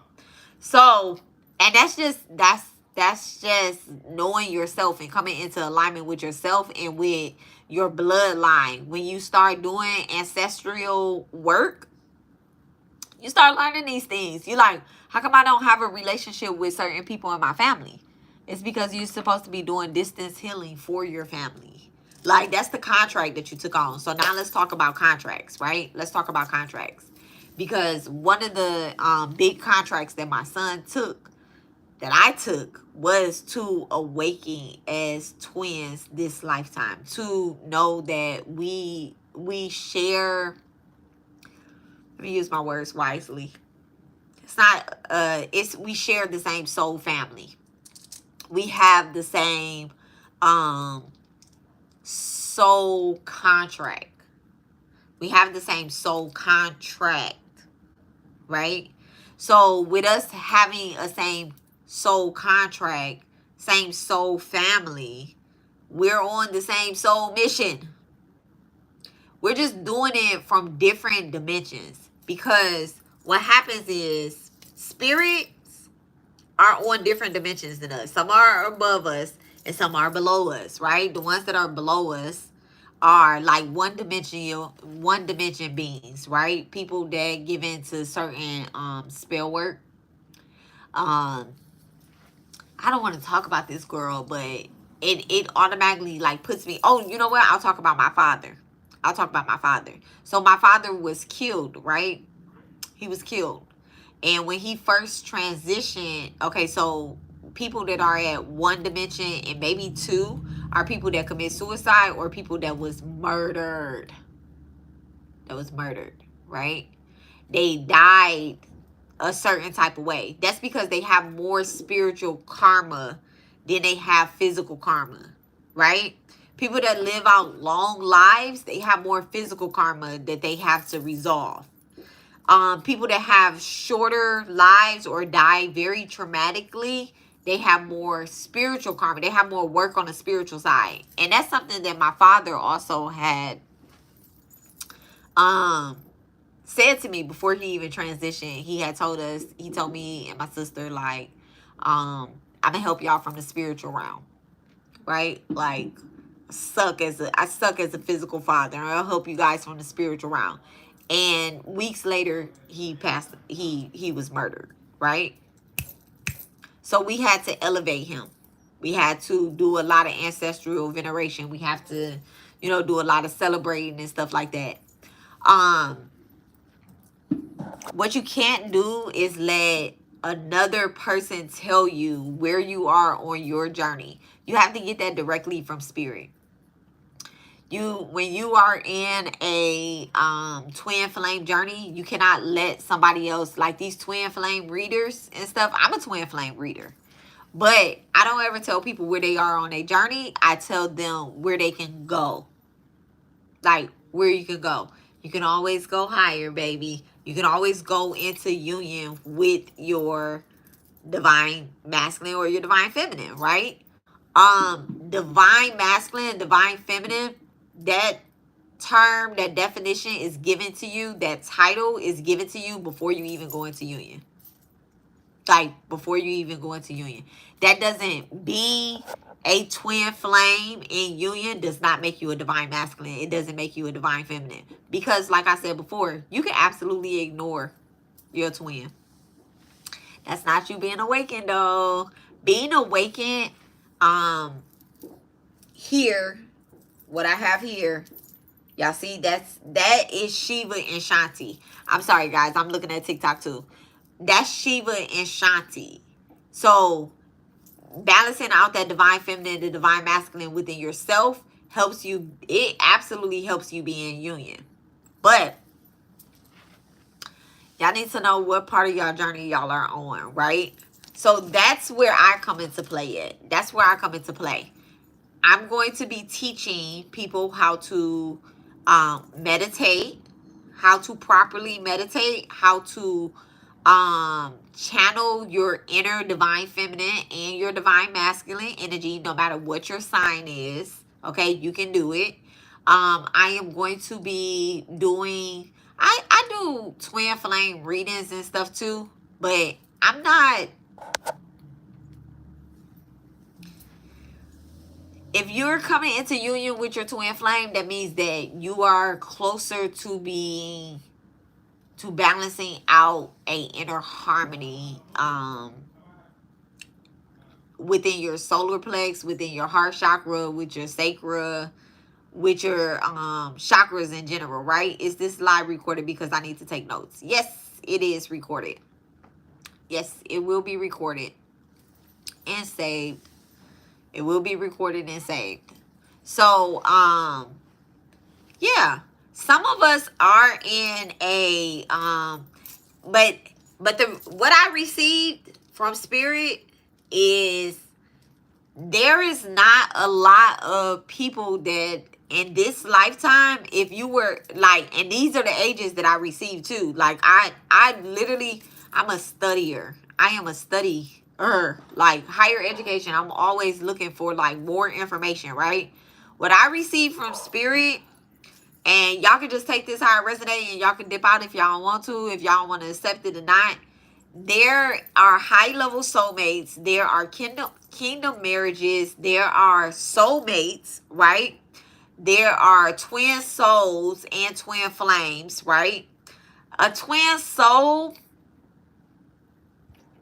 there's nobody in the physical that's your twin soul. There's nobody in the physical that's your twin soul. There's only, you don't realize you have a twin soul into said person transition, right? To said person transition and it's out of body. Then they return to their soul. I broke down what happens when you die and when you meditate. Like when you die and when you meditate, they almost the same. It's almost the same thing. It's like it's so close. It's so close. They're both out of body experiences though. Astral traveling is something else, but when you die and you meditate, they're, it's so similar. It don't even make sense how close they are. So and sleep paralysis, I would throw sleep paralysis, meditation, and dying. Only one of them you don't wake up and come back to the physical in your physical body, but that doesn't mean that you're not physically somewhere else on the other side of the world. That's just my theory. That last part was just my own theory. Physically somewhere else on the other side of the world. That's my own theory. Okay? So you have to realize where you are on your journey. And a lot of us are missing certain relationships and coming into union because we are so stuck on this physical person being our quote unquote twin flame that we are tapping into energy of karmics. And it's keeping y'all stuck as fuck. It's keeping you stuck as fuck. Giving the wrong information during Saturn's retrograde is going to hinder you personally more than it will hinder the person that you're giving the information to. Okay? So do your research. So what I learned and what came to me in meditation was that most people, and if you're watching this video, then this message is for you, because I literally called in people that I'm supposed to help with their destiny. So if you catch this live, I hope that you finish it. I hope you ride through it or whatever the case is. But I called in people that I'm supposed to help with their destiny and that is in alignment with me. We have past life relationships. We might have future relationships with each other. Okay. I'm a walking spirit guide. So I was told that if you was between the age of 27 and 60, your twin flame, you already know who this person is. This is not somebody outside yourself that you're going to like meet unless you don't have children. Okay? Unless you don't have children. But most of our twin flames are in the dynamic. Oh, and then I'll break this down to you guys, right? So within me learning about like who was my twin flame, right? I was like, why is this woman always around? Why is this, like, I can understand why she's always around, because she's my husband's mother, right? But I'm like, why is she always around? Like, what does she got to do with me?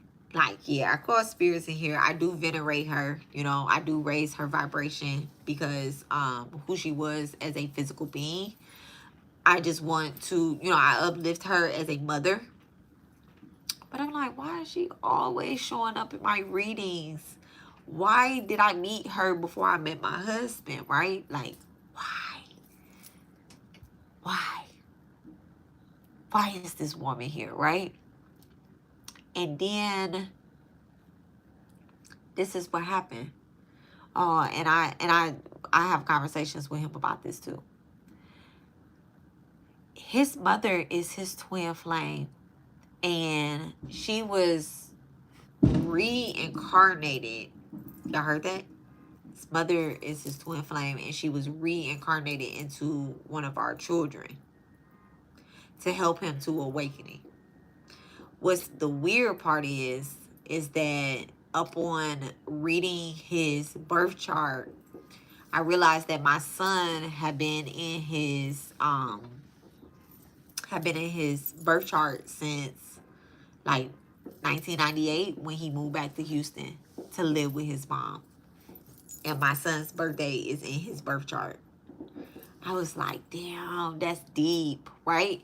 Because as an Aquarius, because he's an Aquarius, okay? As Aquarius, he needs photographic proof.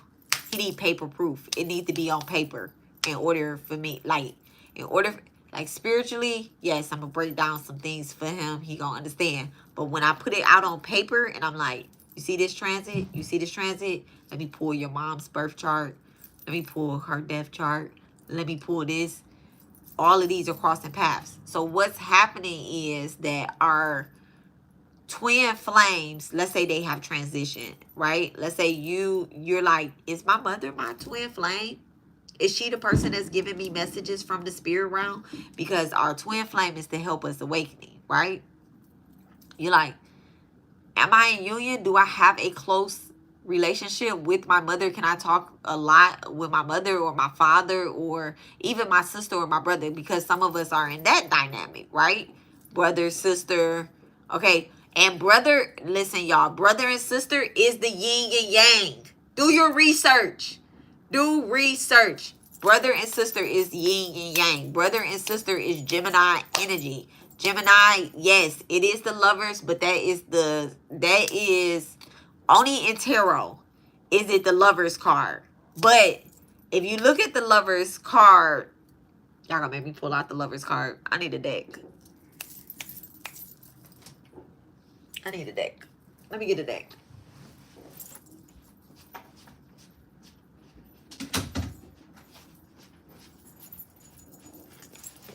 Let me find a deck.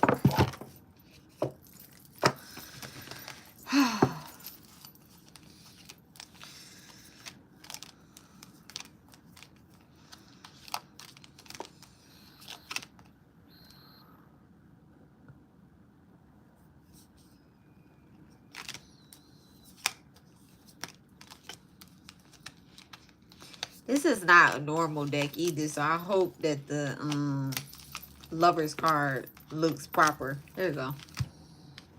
Okay. So, the lover's card, right?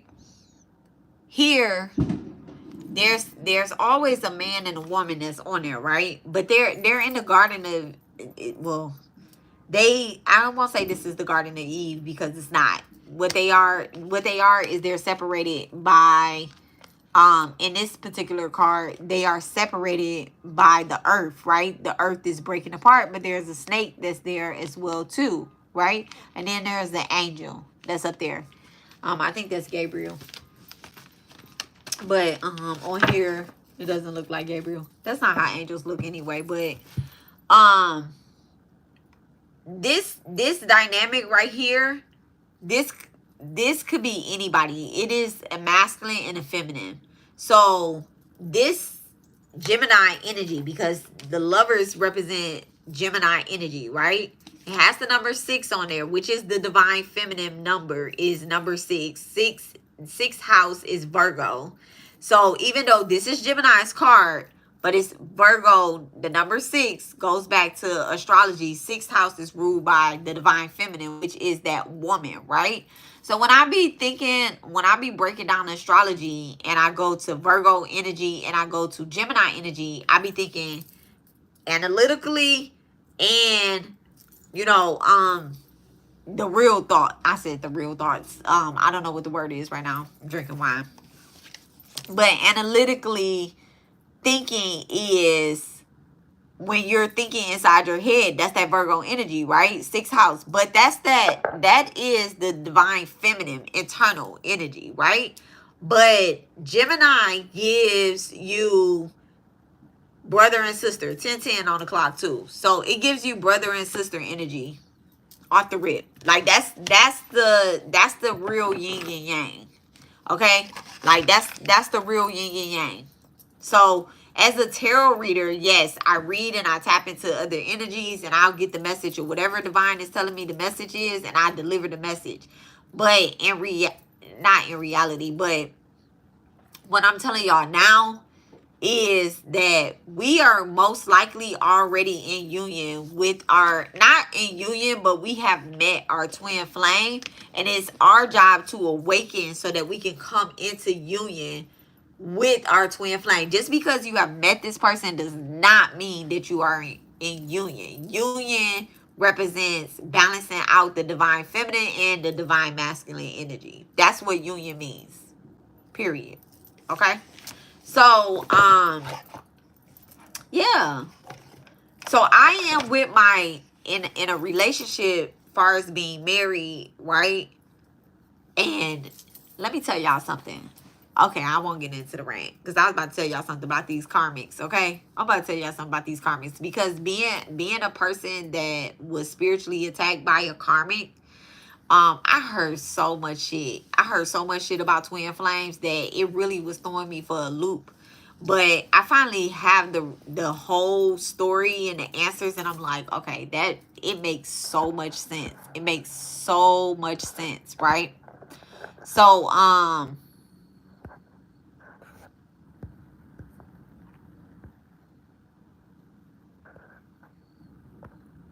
trying to like get the chat off of here.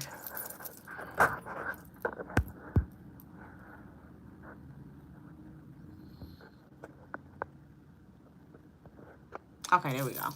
So, it makes so much sense or whatnot that I'm with a person who one of my spirit guides, and it just so happens that, you know, like my son is his spirit guide. Okay? Like, they're not ancestors because they're not blood related, but they are ancestors. They're like spirit. We all come from the same soul family. So I was like, damn, this shit is so connected. Everything is so connected with each other. So anywho. So that is my message on twin flames. If anybody ever has any questions or you want to know what part of your journey you're in, how I come into play is that I will assist you on, you know, reading the energy, where you are, even guiding you towards, union will be something that I will be able to assist you with, because union first is balancing out your divine feminine and your divine masculine, right? So this reading, this talk was going to go a whole nother way. It was going to go a whole nother way. So now I'm going to tell you guys about, oh, let me show y'all my baby. This is my baby. Okay, there we go. This is my baby, my son, Sakai.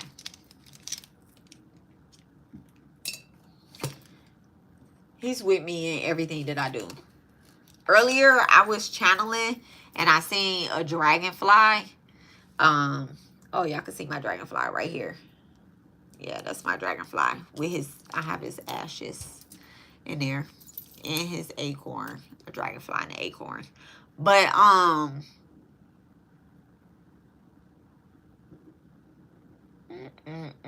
earlier I was channeling some messages and stuff.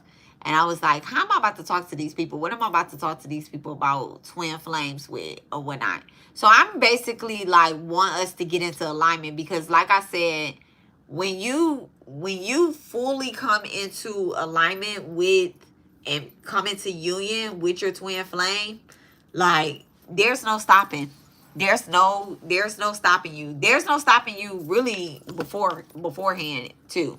But I want y'all to stop getting so caught up in that relationship twin flame thing. Like, that's not what it is. It's really not what it is, right?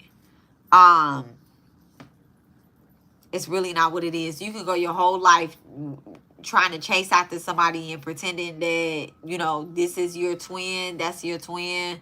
Woo, woo, woo, woo, woo. And now we come back to what I said I was going to tell y'all, right?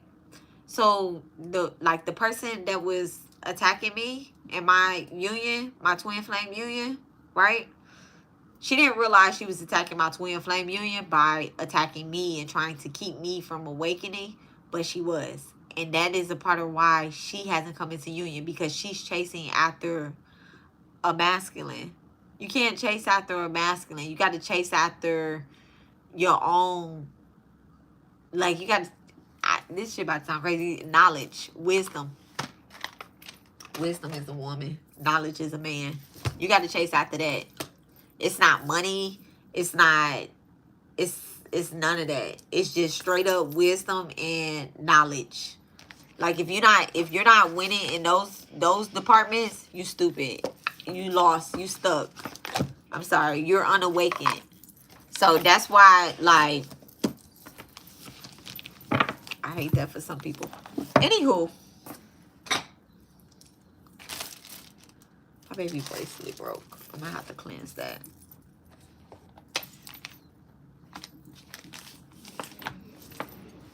Okay, so let me read something to y'all about death.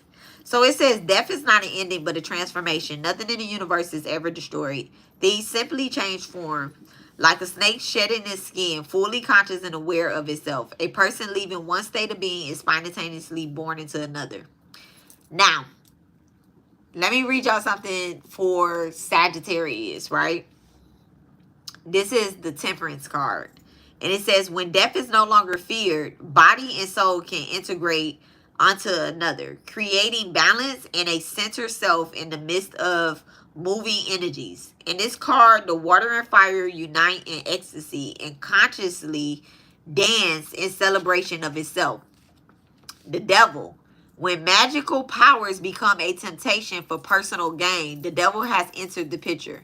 The pitfall of the egomania are bondages to the physical cravings, addictions, and negative habits and patterns. Ego tripping and forgetfulness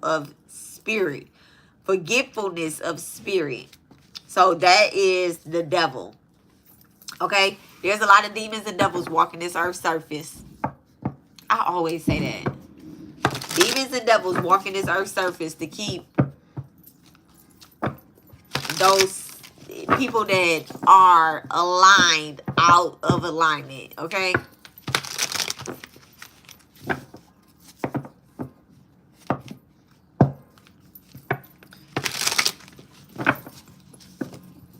So I'm going to do a twin flame reading.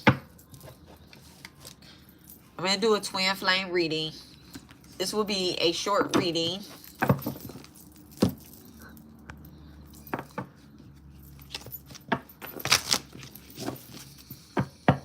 I was about this to be a short reading. Long live, short reading. But anyway, this is a twin flame reading.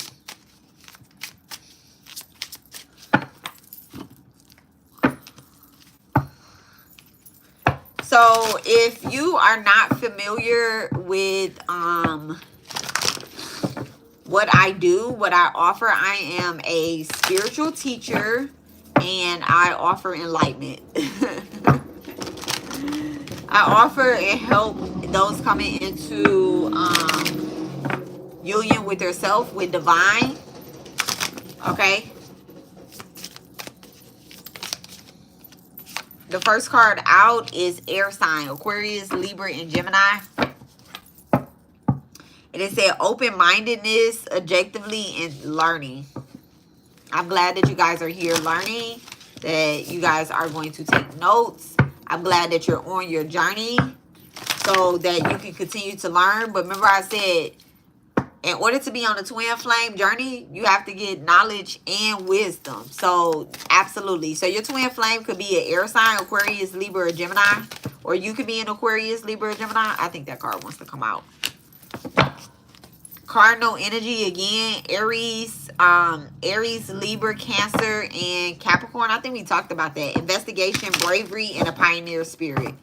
So, I could be talking to a Cancer, Aries, Libra, or Capricorn. I'm not sure if I said Capricorn before.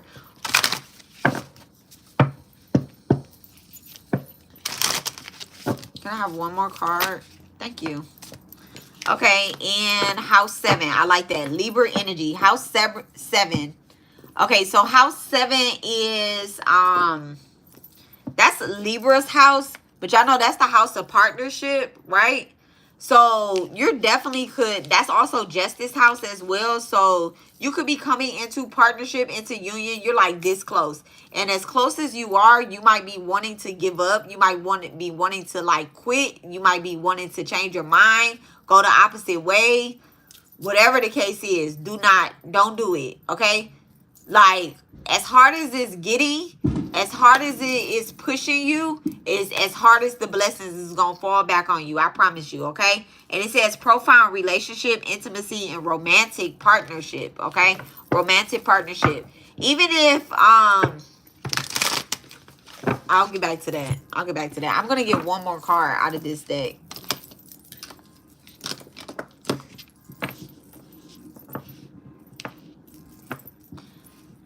A Libra and a Capricorn could be very significant here, or 10th house and 7th house energy for sure. But Libra and Capricorn. Can I have one more? Wow. Somebody could be seeing like ants around their house. Can I have one more card? Or there is something there's something sour that's like left out. It's so crazy because I can like almost taste it. It could be like some food or something, but there's something sour that's left out. These are like little messages that like your spirit team, like that they would like give you, like clues on. Like you may have thought like I closed the refrigerator door or whatever the case is, or you can have a leak somewhere. This is what they help you with. These little things that will irritate you later on. They be dropping little messages like this. That's crazy. I said one card, I got two. So you have Yang. Yang is the masculine energy, and then you have house 4, Cancer. Somebody could have a south node Cancer, north node Capricorn, or south node Capricorn, north node Cancer as well too. And then you have Yang energy, Aquarius, Gemini, Leo, Libra, Sagittarius, and Aquarius. I said Aquarius twice. I meant Aries. Aries, Gemini, Leo, Libra. They're doing fireworks outside, guys, okay?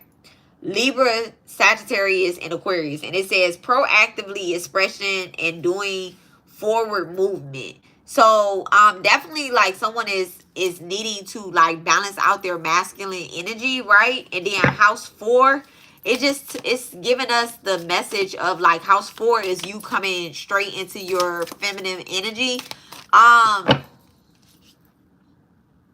Yeah, squaring. So these are like challenges that you're facing. That's what it's giving. Just like the mountain to climb up, okay? Mountains to climb, mountains to climb.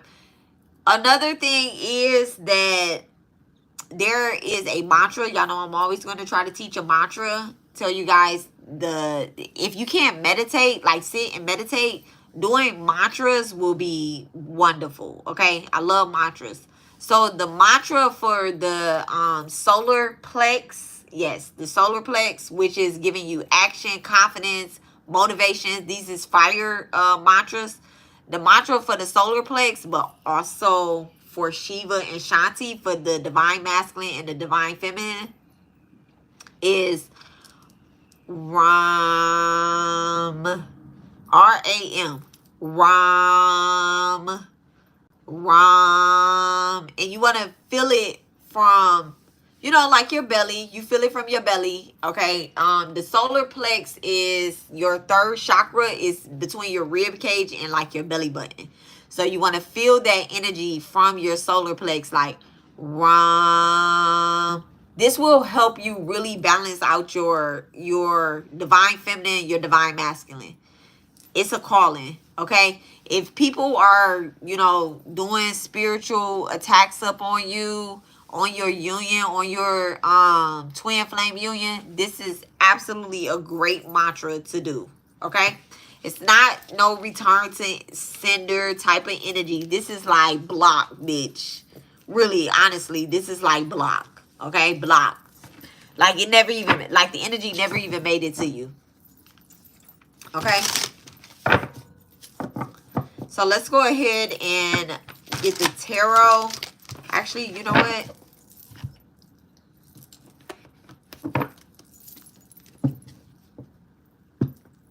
I want to move my, I want to move one of these cameras. Unfortunately, TikTok, you guys won't be able to see the cards, but I am about to move this camera here so that you guys can see the cards, because it's going to be saved to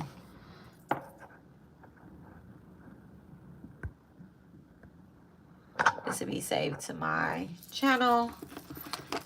So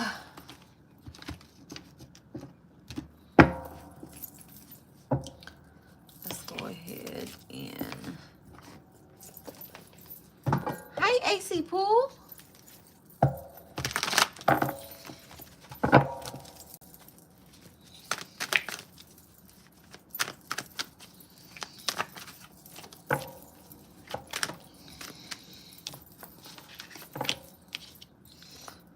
Okay, so TikTok, I'm gonna go ahead and close you guys out.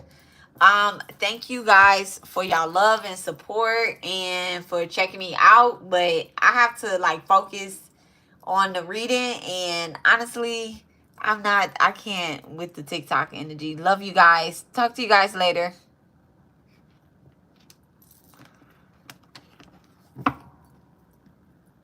Okay, y'all. Cause I have to focus with the energy. TikTok be having things flying across the screen and stuff. I can't.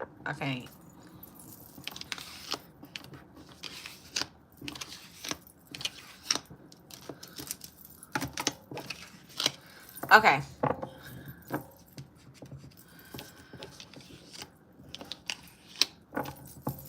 So you have the Six of Swords, and it says don't focus on monetary, focus on spirit.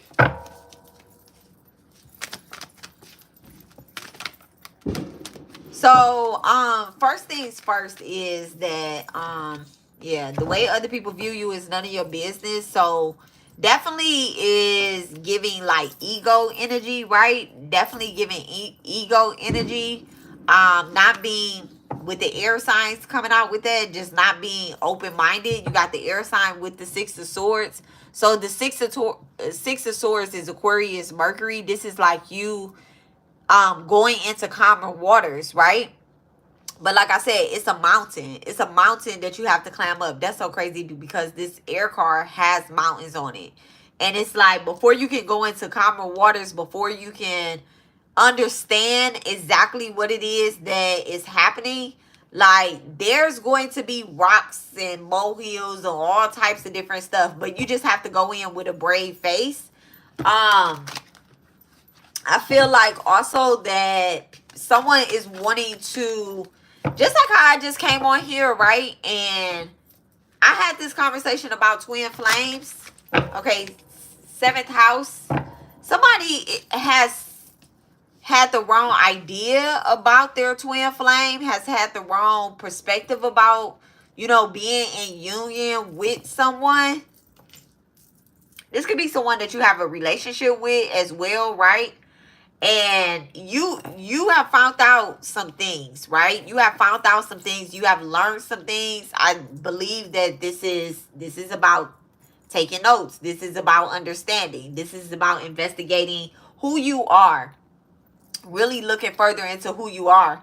And there are certain relationships around you that you are like evaluating, that you're looking closer into.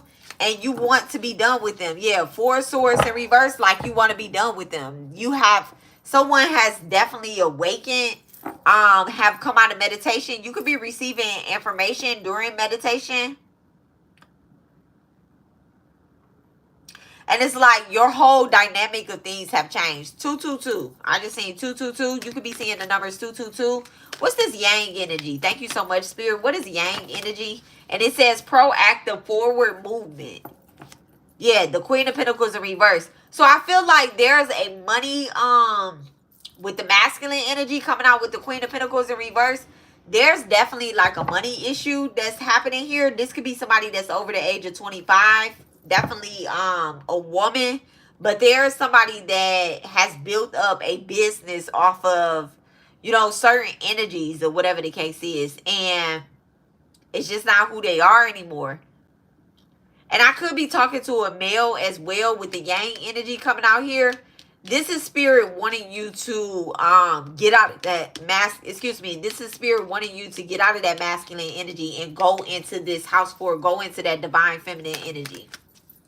So your twin flame is pulling you closer to your divine feminine energy. Yeah. And I feel like you're not scared to make these moves anymore. So if you're not scared, then what's holding you up? Like, period. If you're not scared, it says fears what's making you question it in reverse. And then you have cultural, family roots, home, peace, and comfort. Like, if you're not scared, you're comfortable. If you are simply doing something because you are comfortable, that's not a reason to continue to do it. It's really not. Like, what's going to make you uncomfortable is actually going to light your life on fire and set you on your path. Because you are a pioneer spirit. You are brave. You've done the work that it actually takes for you to move up these mountains to, you know, come into union with this 7th house energy. Y'all see those 2 birds? Remember I talked about, somebody could be a Gemini.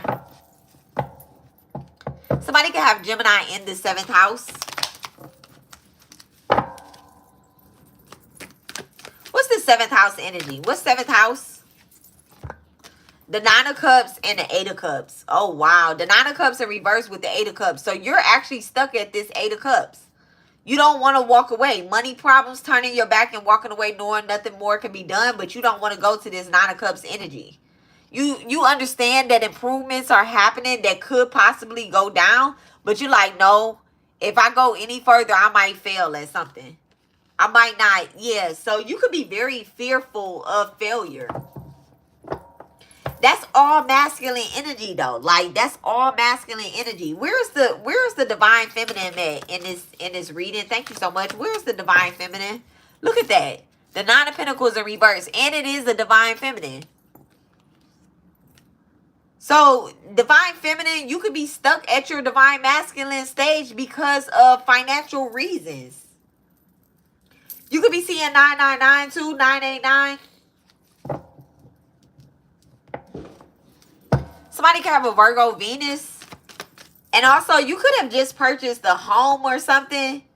You could have just bought a home and you like, I have to do this because I have bills to pay. I have things that I have to, I have to take care of, or whatever the case is. I don't know what to tell you about that. What is the advice for the divine feminine energy? Oof.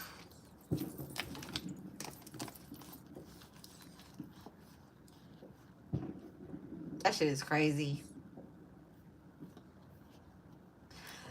So, divine feminine,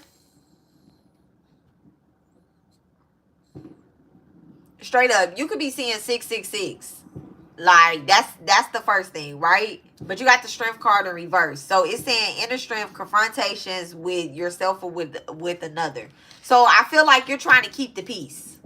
You're definitely trying to like maintain the peace. And this is why you keep doing things for money. You keep giving out stuff for money, but there's no elevation. There's no balancing in your finances and in your spirit. There's no balance in your finances and your spirit. And the confrontation that you're having, what's the strength card? What's the strength card? I feel like this is an inner confrontation. I feel like this is within yourself. Yep, air sign again and a Knight of Swords. Gemini, Libra, Aquarius, and the air sign Gemini, Libra, Aquarius. The Knight of Swords. So the Knight of Swords is like somebody that is impulsive. Somebody that just like they just doing stuff. So I feel like you know what? This just gave me, and this is something that I had to learn on my own twin flame journey. I had to learn that I'm always provided for. Like, I'm always provided for. As long as I'm doing what I'm supposed to be doing, I'm always provided for. My soulmate, my high level soulmate, man, I could manifest some shit for him. I could pray. My friends, my family, even my enemies. I say a prayer for my enemies. I don't care. As long as y'all are doing what y'all supposed to be doing, I'm gonna be doing what I'm supposed to be doing. I'm supposed to be motherfucking oppositions coming up against me so that they can learn. That's what they supposed to be doing. There's something that is coming to a finish, that's coming to an end. I could be talking to a Taurus, but there's something that's definitely coming to a finish, that's coming to an end. You can have Taurus in the 3rd, 7th, or 11th house.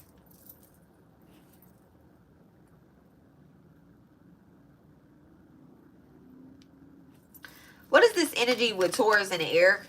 What's the energy between Taurus and air? 7 of Swords in reverse. So 7 of Swords talks about like something, cancel plans, right? Like the 7 of Swords is Cancer plans. You have an Aquarius moon, right? There's some type of truth. Someone is figuring out a truth within themselves, and spirit. Remember how I said, like, once you awaken, once you come into alignment, once you figure out what the truth of the matter is, like there's no going back. There's no saying, I don't want to be awakened anymore. I don't want this. I don't want this. I don't want to do this anymore. You can ignore it and try to continue to go on about your business or whatever. Try to continue to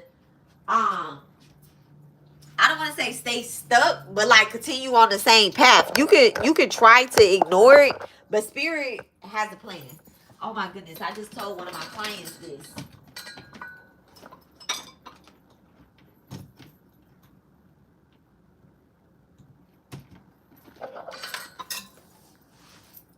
Okay, I had to plug up the phone, y'all. I forgot that I seen 10% a long time ago. But I had to tell one of my clients this too, that, God always has a plan. God always have a plan. We can say this, and this, and this, and this, and this, and this. But when you're supposed to be doing something, you're like, I don't know what you're doing. I'm doing this, though. I'm doing this for you. So, Taurus, if I'm speaking with a Taurus, Leo, Aquarius, Taurus, Leo, Aquarius, Gemini.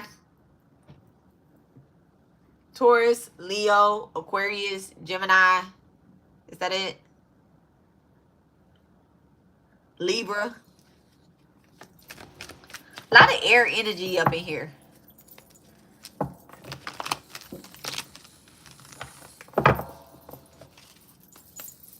What's this air energy? What's the air energy? Let me see. What's the air energy?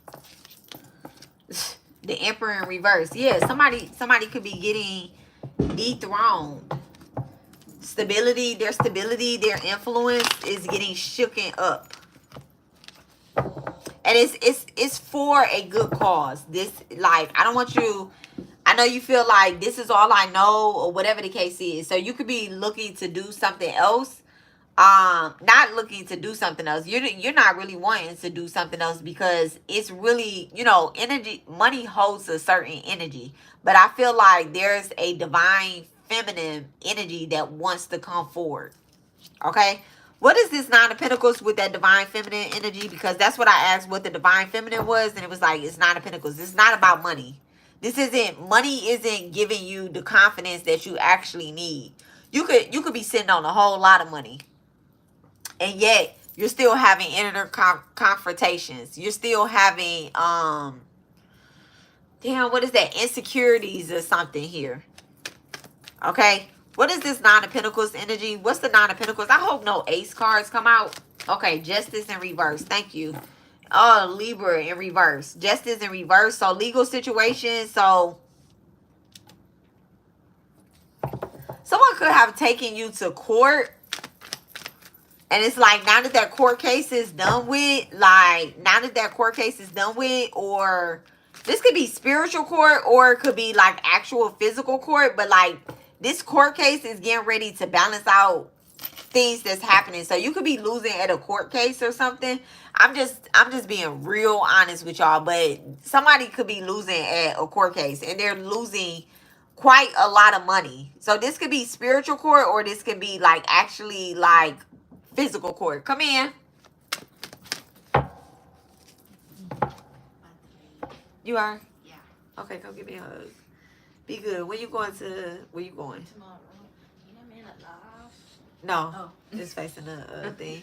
All right. Okay, be good. I'm gonna be back in the morning. Okay. Yeah. Okay. Get out. You need anything? What? Anything? While you there or something?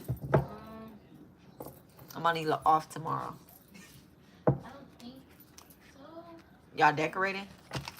No. Ain't nobody got no decorations. I ain't nobody got no decorations. Come on, pull up. You get out. She's over there crying. Okay, be good. Okay. All right, I'll see you in the morning. Okay. Okay.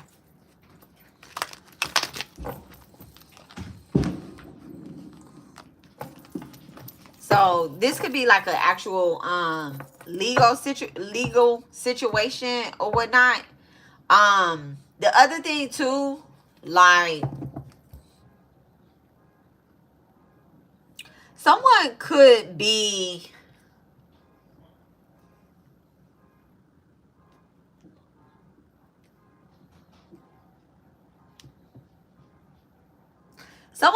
trying to make, with this air energy, it's a lot of air. It's a lot of air energy up in here. Like so much air energy. This shit is like blowing hot smoke. Someone in acceptance at the bottom of the deck. Someone could be coming to the understanding, like a mental understanding. I said I ain't want no ace. I didn't want no ace cards to come out. Because I kept seeing the Ace of Swords in my mind. But somebody could be coming to an understanding that their twin flame union is something completely different. I'm glad I was able to point that out for you guys. What's this Six of Swords? I'm glad me and my twin was able to point that out for y'all. What's this Six of Swords energy? Thank you so much. What's this Six of Swords in reverse? Yeah, the Hierophant. Taurus energy again, but marriage, government, public, an official situation. Like somebody is definitely getting an understanding from their, you know, like this is you and your twin. You're realizing what type of contract you're in. So definitely looking at the contracts, your ships that you have, and you're realizing like, oh shit, this contract is different than what I thought it was. Maybe it's something that I said that triggered you, or is awakening something in you. But I'm about to tell y'all something, right? Oh, acceptance again at the bottom of the deck. I shuffled it, but acceptance again at the bottom of the deck. Let me tell y'all something. Um, with who I am, let me get back in the camera and say this, right? Because this shit wild. With I'm not a regular normal smuggler type of person, right?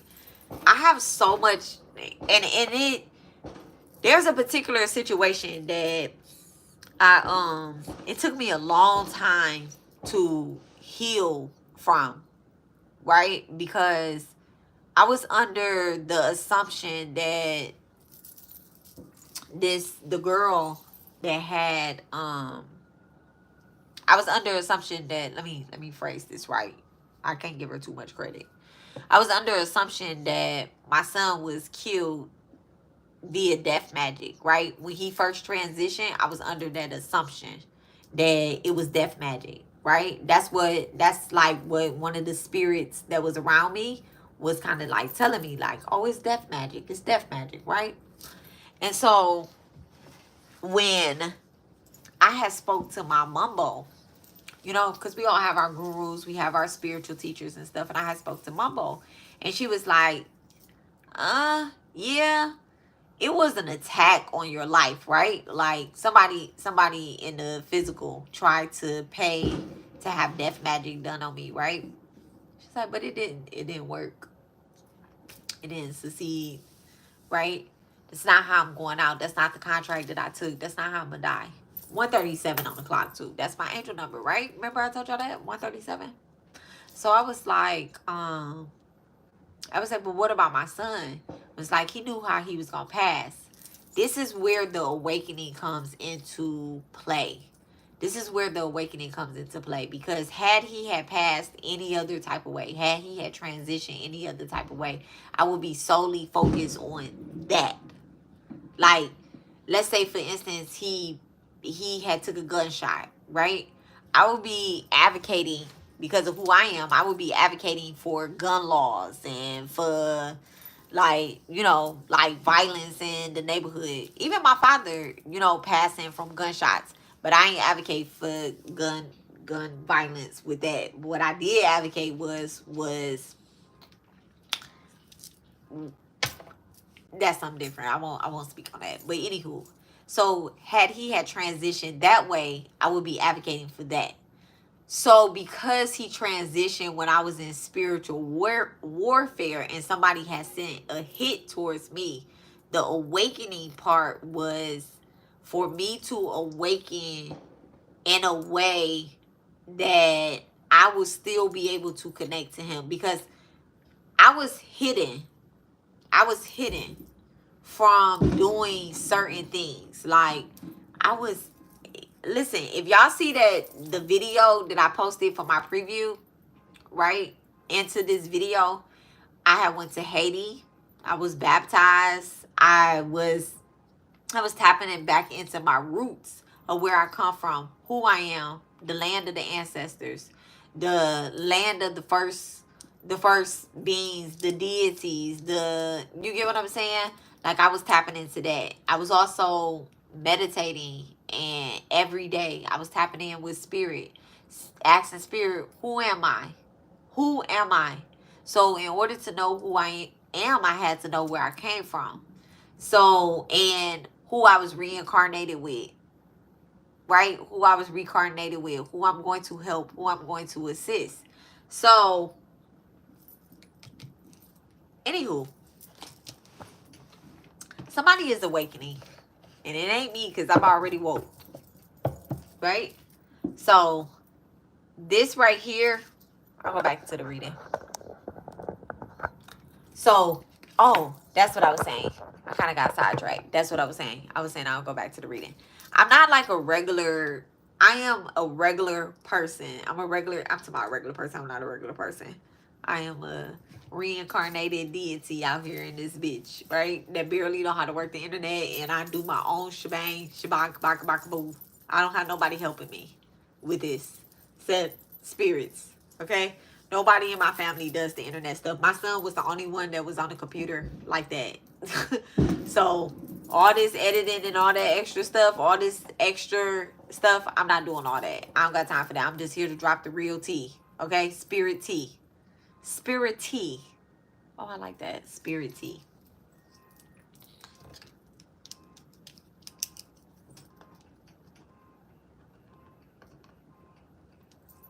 Okay. So with that being said, I don't there are people that I will recognize that is being used by and tranquil spirits to come up against me. I don't have no beef with nobody. Now, it's not one single, like I said, all I can do is spread love. And that's how I continue to raise my vibration. I am such a, if I was anybody, I would be a priest.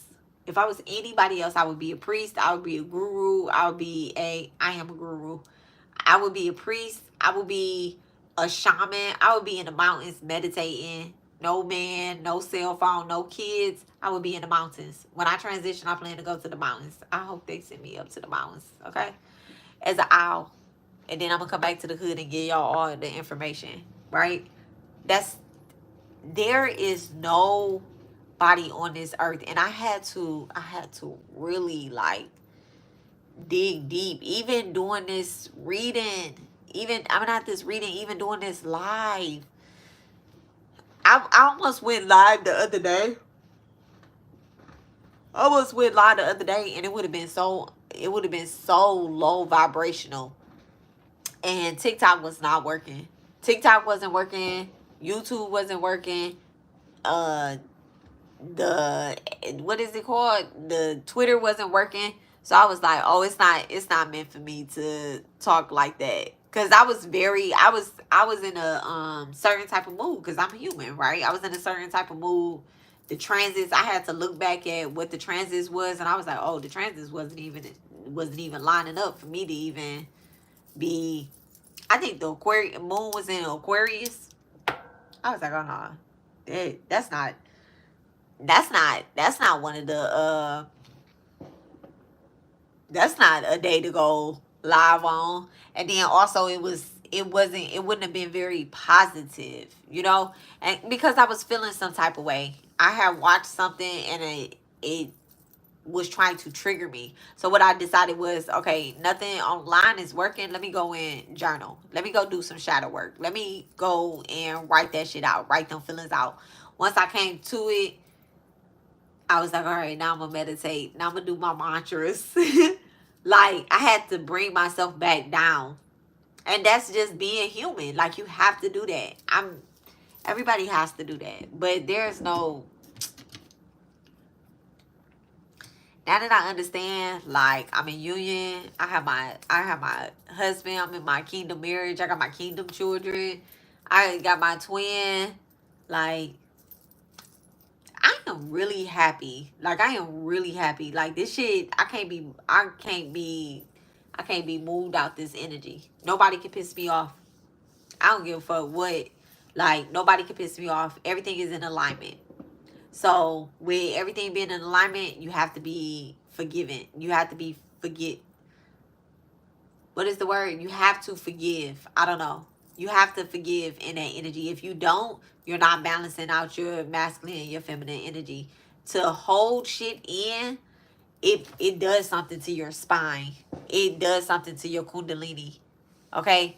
Like, holding stuff in, watching certain low vibrational programs and all that shit go hand in hand with each other. I had to turn that light down. That light was bright as hell, y'all. So anyway, let me finish this reading. Let's finish this reading.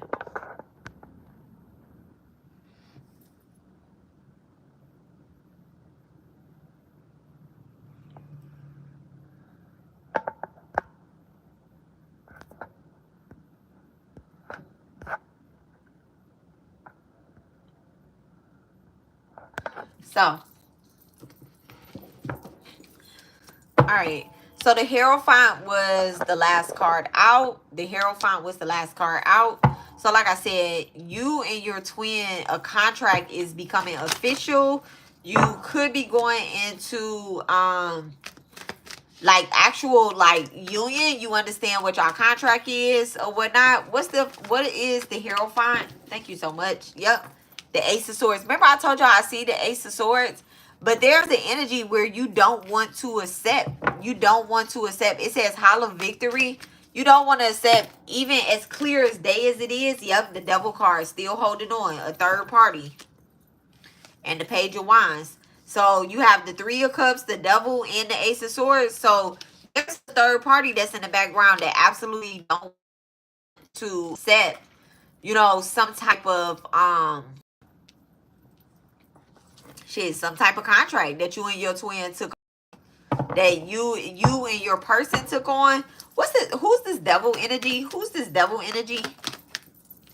The Ace of Cups in reverse. Yeah, this is somebody that's emotionally invested into your fucking business. With the Page of Wands, this is definitely somebody that wants to have their hand, have their opinion into your business. Coming under the Justice card, this could be somebody that you actually took to court. Could be a Leo. Look, the Queen of Wands. I said it could be a Leo based off that Strength card, but then the Queen of Wands coming out could be an Aries. Aries, Sagittarius, Leo. They can have Leo and Venus. Aries and Venus. Sagittarius and Venus. Definitely somebody over 25. They could have like angelic eyes or whatnot. Very enchanted eyes. What's this Queen of Wands? What's Queen of Wands energy?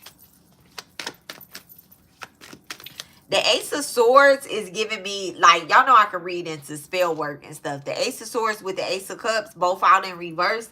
This seems like this is spell work. With the Devil energy, this is somebody that's trying to either spell you or your twin. So this could be, let's say that this is a, because the Queen of Wands, the Queen of Wands is somebody that is independent, right? So let's say that this is a single mother of some sort, right? With the Strength card, the Justice card coming out in reverse. This could be a single mother, right?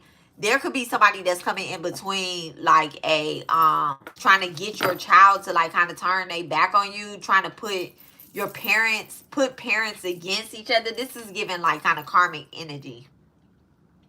This is definitely giving karmic energy. It could be a Taurus that's karmic. You could be the person with the Strength card coming out in reverse. You could be a karmic. I'm telling you, like, if you try to turn your child against their other parent, that's just going to backfire on you. They'll feel some type of animosity towards you later on. What's this Taurus energy with the Queen of Wands? What's Taurus energy with the Queen of Wands? What's their relationship? Pisces. So during this Pisces retrograde, this Neptune retrograde in Pisces, this is where you're coming into realization. If you're talking down on your other person, like on the other parent to your child, you need to stop that shit right now during this Pisces retrograde. You just need to stop it. In general, you need to stop it. Somebody could be bad mouthing the Seven of Swords in reverse with the Knight of Swords. Somebody could definitely be bad mouthing someone else. Your child could be in their teenage years. What's the Knight of Swords with Pisces? What's the Knight of Swords with Pisces? Thank you so much. What's the Knight of Swords with Pisces? Somebody could be having a confrontation with their child. What's the Knight of Swords with Pisces? The Six of Cups in reverse. Yeah, somebody could definitely be having a confrontation with their child.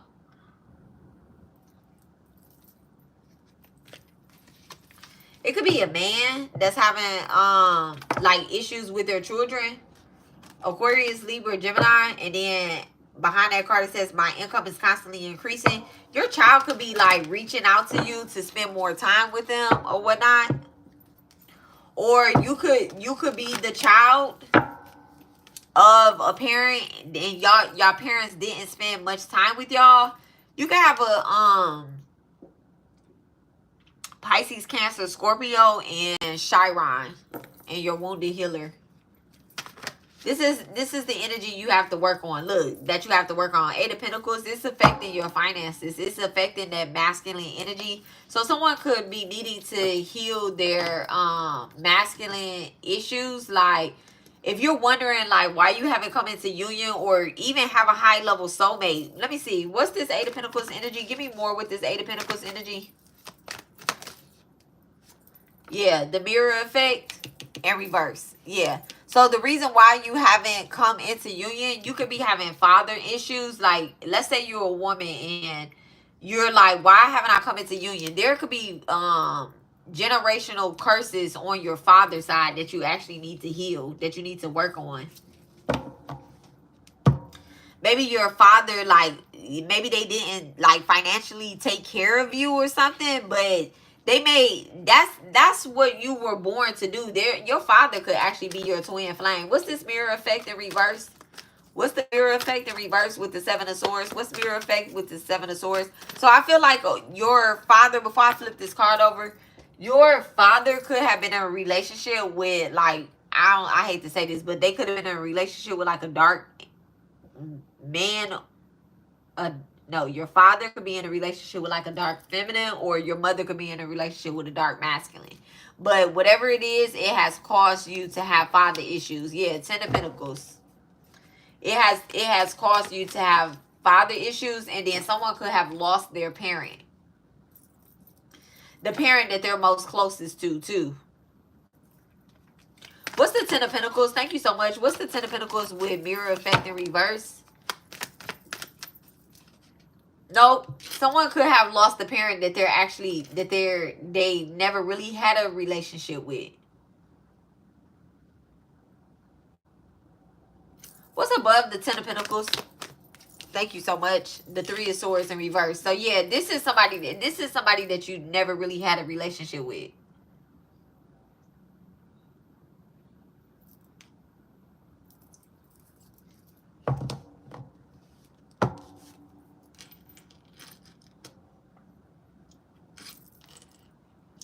I feel like if you build this relationship, right, and then let's put that fourth house energy over here. This could be a mother of some sort. But if you build that relationship, you will actually inherit what you're supposed to inherit. That's what the holdup is on this inheritance. And what's blocking this relationship is actually whatever relationship that you have with the parent that's still alive. Somebody is projecting their relationship, and that's why you're not in a union. That's why you're not in union with this divine masculine, divine feminine. Thank you so much, Spirit. Fast, all you need is water and the Two of Cups. Listen, fast, all you need is water and the Two of Cups. So definitely somebody needs to be fasting, needs to be changing up their appetite, their diet. That's probably where that Taurus energy comes in at. You can have a Scorpio in the second house.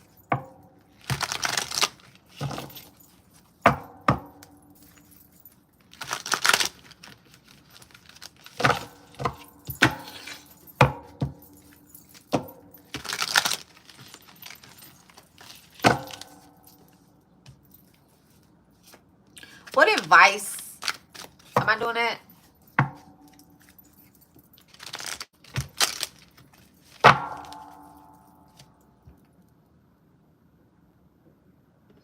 What is the external? What is the external circumstances? What are the external circumstances for this twin flame union? What is the external circumstances? The Hangman. Wow. So you get a major arcana. So false prophet. Somebody that isn't true in their identity.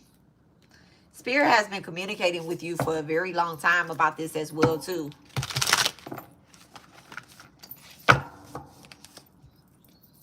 Someone needs to clear that karmic debt. And the Fool. Aquarius, Libra, Gemini. Hold on, y'all. I gotta get off this. The way I'm sitting is crazy.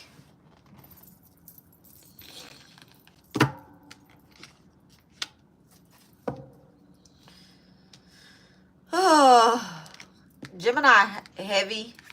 Aquarius heavy.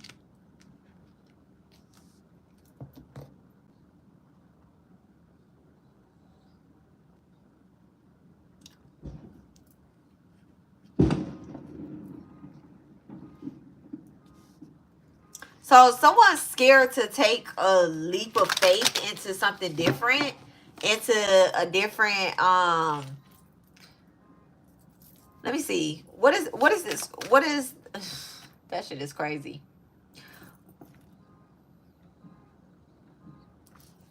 What are the hopes? What are the hopes of this twin flame relationship? What are the hopes?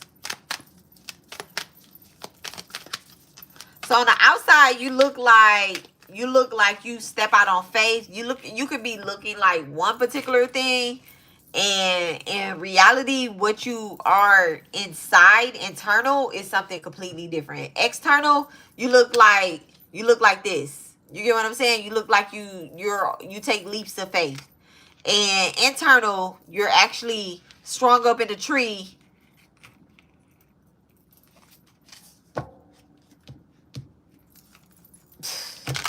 So you're not even who you are, who you present yourself to be on the outside.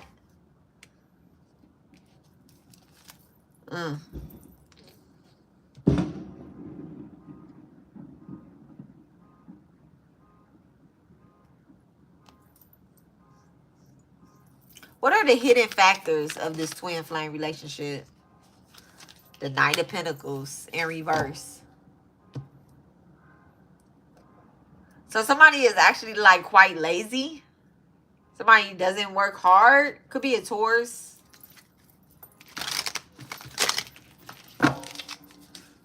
What are the hidden aspects with that Knight of Pentacles? What's the hidden aspects with the Knight of Pentacles? The Two of Pentacles. Damn.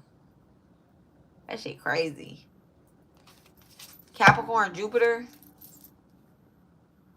So just not being able to make certain choices like externally. Like you could come to a lot of conclusions, but I feel like there's a lot of energy that is being held back for a particular reason.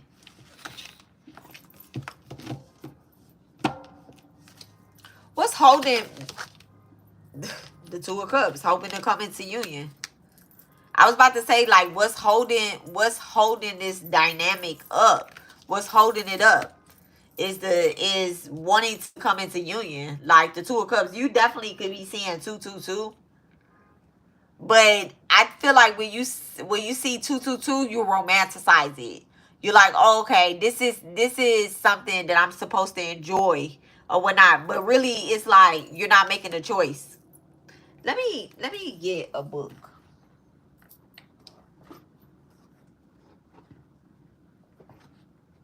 Let's see. What book is this? Is this the book? Yes, this is the book. Let me see what 222 is. 10 of Pentacles at the bottom. I mean, the 10 of Cups at the bottom of the deck. Let me see what 222 is.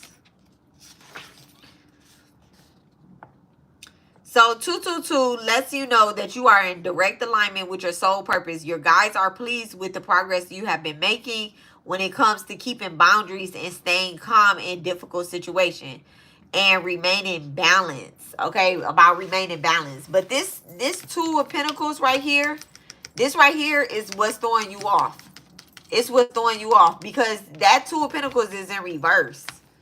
So if it applies, let it go. Okay, let it ride or whatever the case is. Take what resonates and leave what does not. But there's definitely like this Two of Pentacles right here. This is you having a conflict. This is you like trying to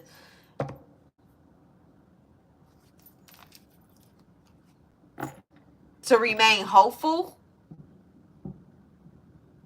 You're like, I'm gonna still jump out here. I'm gonna still stick to what I was saying. I'm gonna still feel how I feel or whatever the case is. I don't know. That shit crazy. Because this is what you're hoping for. What is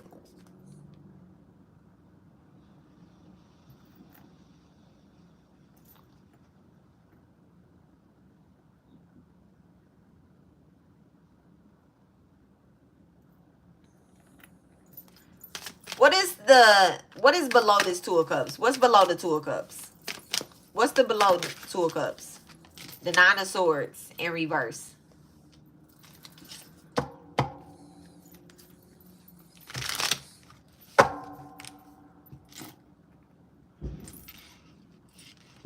So I feel like the Nine of Swords in reverse talks about like these nightmares ending, whatever the case is, right? What's above the Two of Cups? What's above the Two of Cups? Let me read this clear. What's above the Two of Cups? Thank you so much. The fucking Two of Swords in reverse.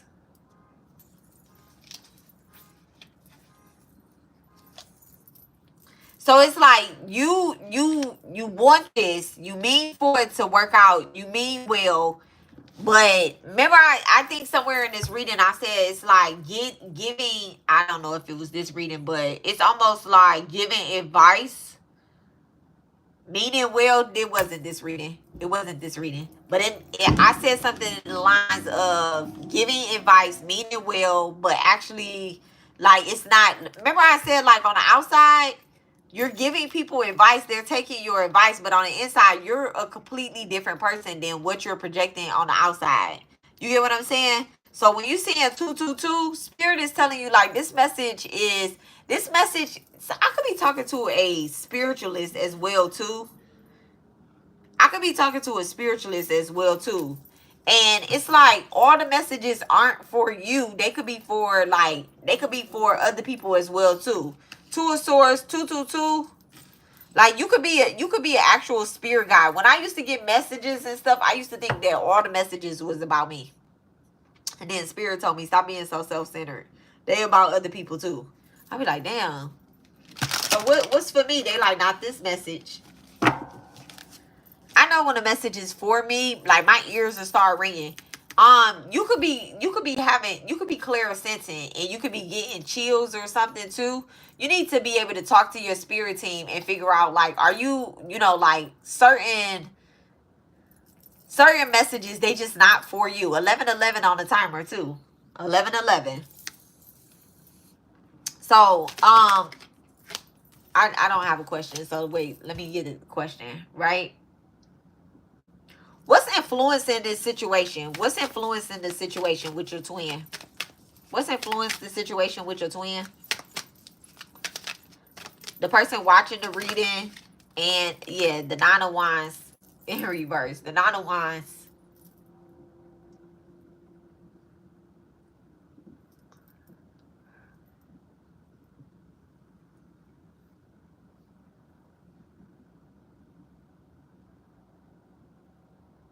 So somebody's just not wanting to give up. Like, I'm telling you, you're seeing synchronicities like a motherfucker. Ace of Cups at the bottom of the deck. Okay, Ace of Cups at the bottom of the deck. You seeing synchronicities like a motherfucker. Sagittarius is Moon, Libra Moon, Cancer Venus, motherfucking Mars Gemini. Like this is somebody that talks a lot, that is just like, y'all are seeing synchronicities, y'all are experiencing like certain it's so crazy because like you're getting messages from your twin. I could feel y'all twin. And you're getting messages from your twin, but somebody is wanting to be this Two of Cups energy. Like y'all want it to be somebody that's outside yourself. Y'all want it to be a friend or to be, like an actual another person. And it's not. This Nine of Wands in reverse talks about you not recognizing like the energy within yourself, that you can go on, that you don't need an outside person. Somebody's heart chakra needs to be worked on as well too. You could be needing to do some self-love work.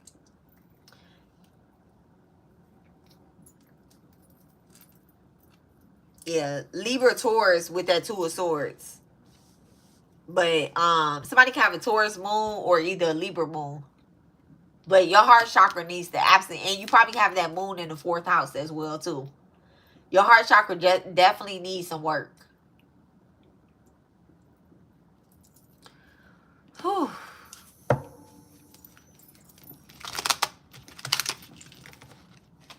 What are the influences to solve this?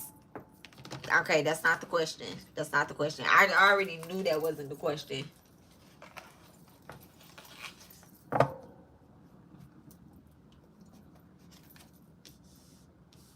What relationship does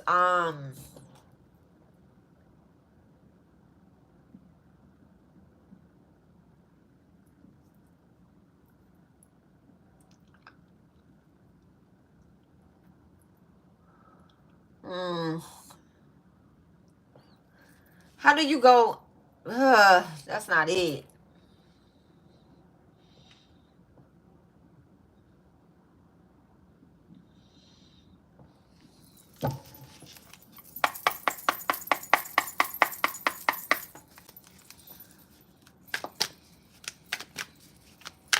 What's the message, Spirit?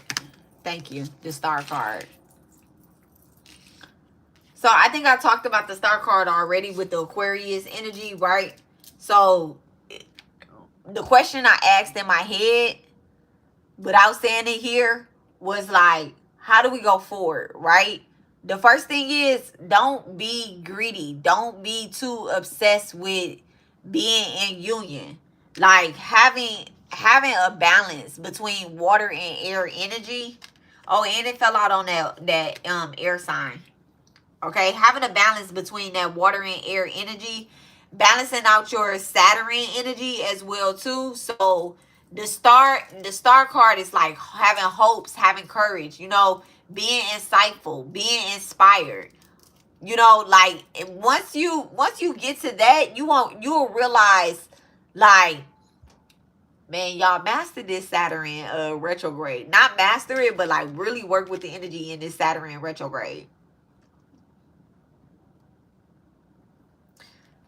Do some charity. Do some real work. Like, and don't just do it for the sake of, oh, I might run into my twin flame here or there or whatever the case is. Don't do it. Don't do it for that, because I'm telling y'all that these twins, they not outside. They not outside of you. They're not outside of you. They're totally within you. What's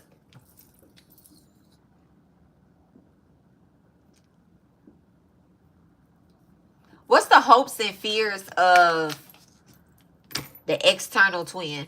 The twin that's watching this. What's the hopes and fears? What are the hopes and fears? The Four of Pentacles. That shit wild.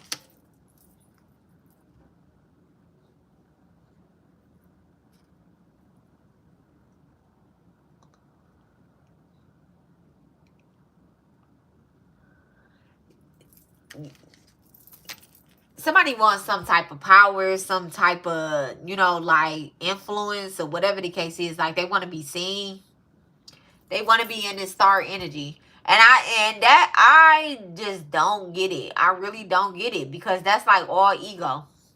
That's all ego. What would be the outcome with this Four of Pentacles here? And then I'm gonna change the circumstances. What would be the outcome of this Four of Pentacles, staying in that Four of Pentacles energy? What would be the outcome? The Wheel of Fortune in reverse. Bad luck. Bad luck. That shit crazy. So trying to stay in this energy with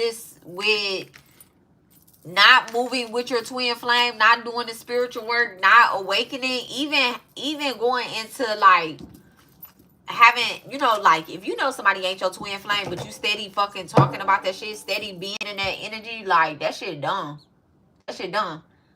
You're gonna bring bad luck to yourself. Somebody is bringing bad luck to themselves because they under judgment in the spiritual realm.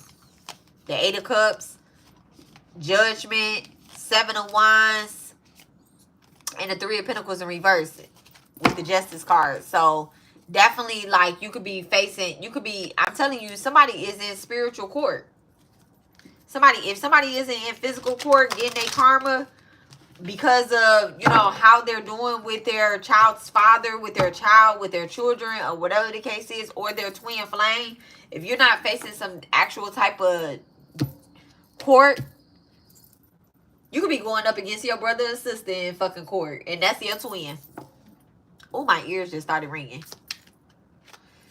All right, so I'm going to clear this energy. Thank you so much, Divine. I'm going to clear this energy.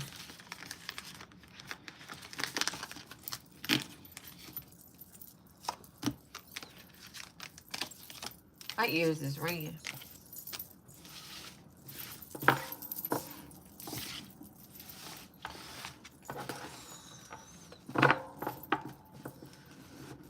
And then I'm about to do 2 more things, and then we're going to get off of here.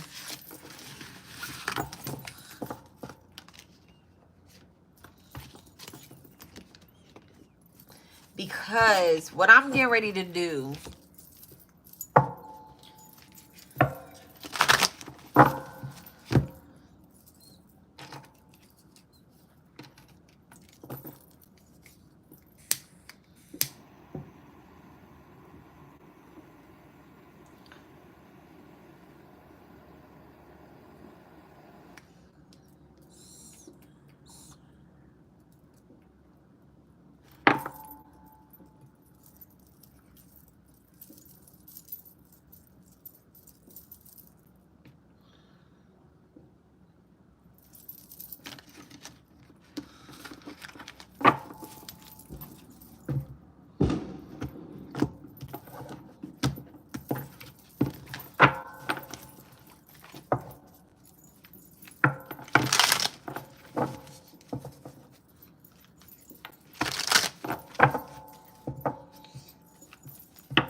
okay.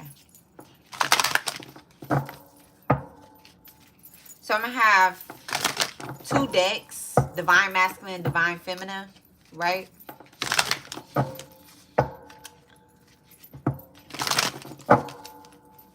Can I have cards for the Divine Masculine?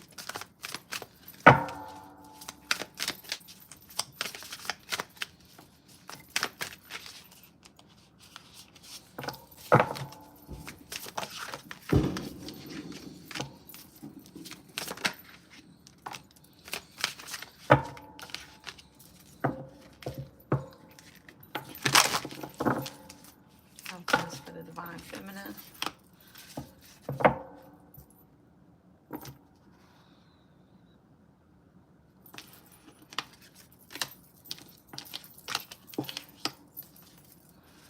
I have cards for the Divine Feminine. Okay, thank you. Okay.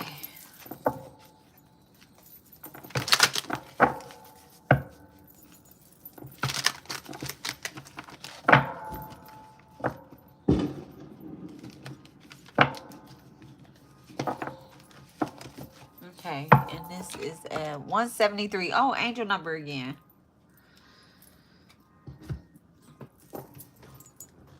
Thank you, AC Pool. 173.58.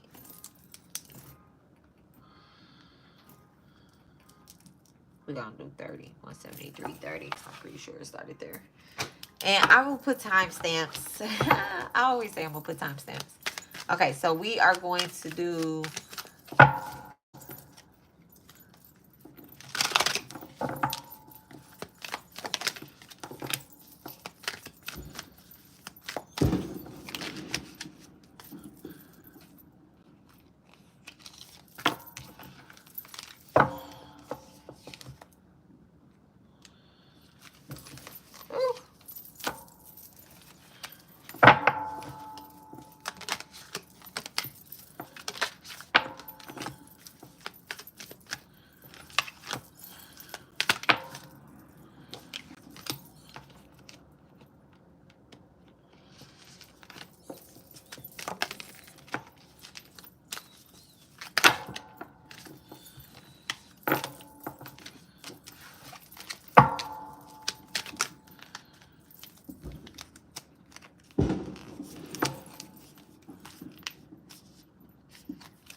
Anything else?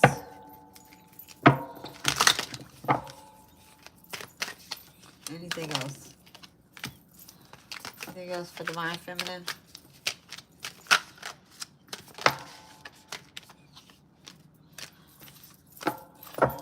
Alright.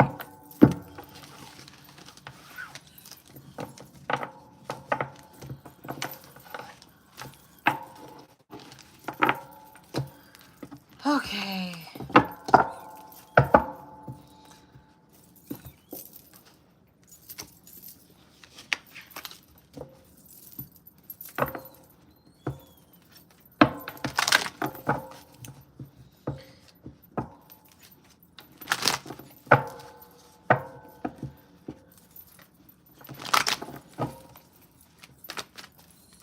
Okay, this is for Divine Feminine.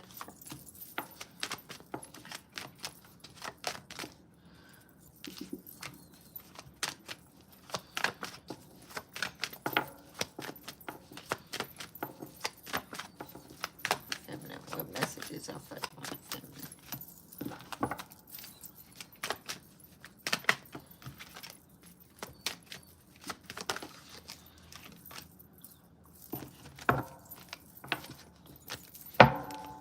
Okay, what messages are for the Divine Masculine?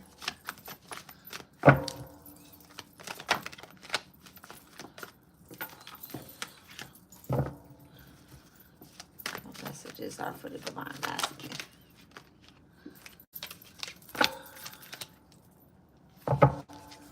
What messages are for the Divine Masculine? Any more messages for the Divine Masculine?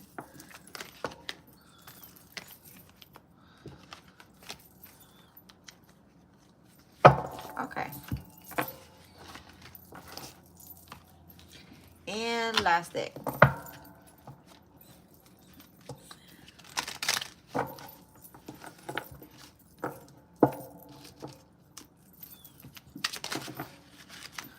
Okay. Can I have 2 cards for the Divine Feminine?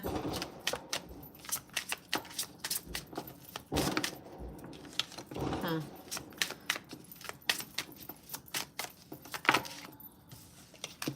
Two cards for the Divine Masculine. Thank you so much. Thank you. All right. So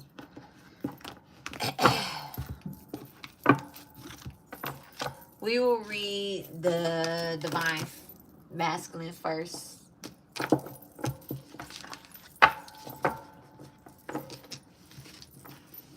Okay. So you have trine, angelic support, harmony, and perfect flow. And Uranus,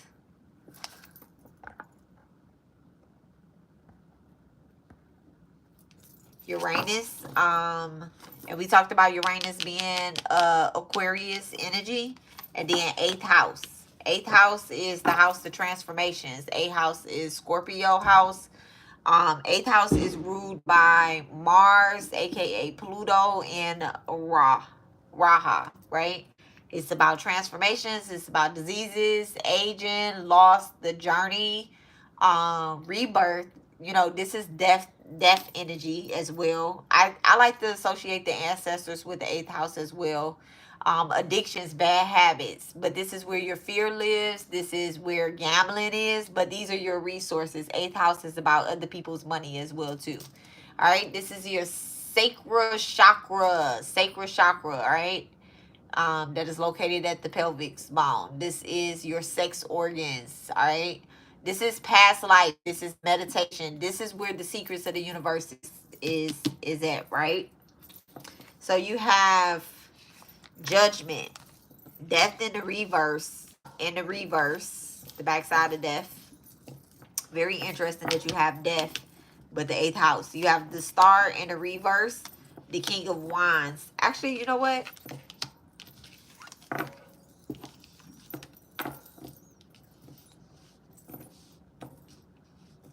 Spirit is telling me to do it like this because the message is still going to come. You have the Page of Wands, the Tower card, the Knight of Cups, the Queen of Pentacles, the 5 of Wands, the 7 of Pentacles, right? So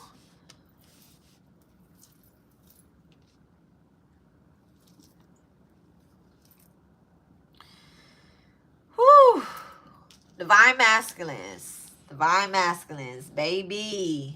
Baby. So the first things, the first things first, right? So the first card that I put up here was this judgment energy, right? The judgment.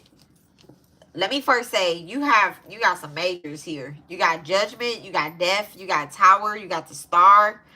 Um, then you have that Queen of Pentacles and the King of Wands energy, right? So there is the Queen of Pentacles and the King of Wands. There is you wanting to be in a union, divine masculine. You could want to be in a union with someone, right? You could want that passion. You can want that person that just sets your soul on fire. However, you are experiencing dark nights of the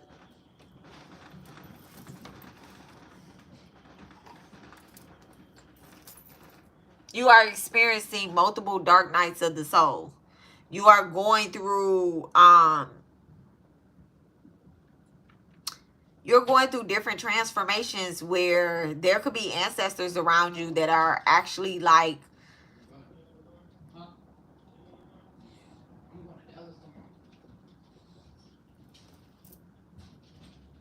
oh, okay, he's going tomorrow. Okay, so you're experiencing dark nights of the soul where you can't even really like come into union with someone. Five of Wands in reverse. Every time you try, like spirit is kind of stopping you. They're like, hold on, wait. This person is not who they say they are.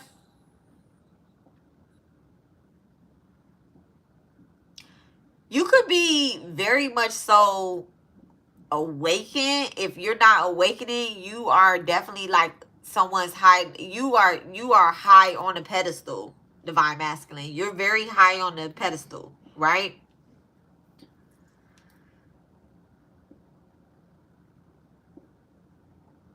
But there's something that's missing within yourself where you feel like, how come I'm not in union with this person? How come I'm not in a relationship? I could be talking to somebody that's single, that have tried to be in multiple relationships, and you could have thought that that person was that person.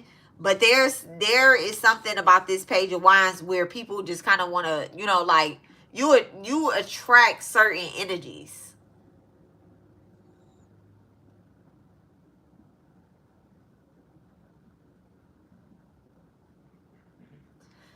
I feel like your lessons have been very spiritual.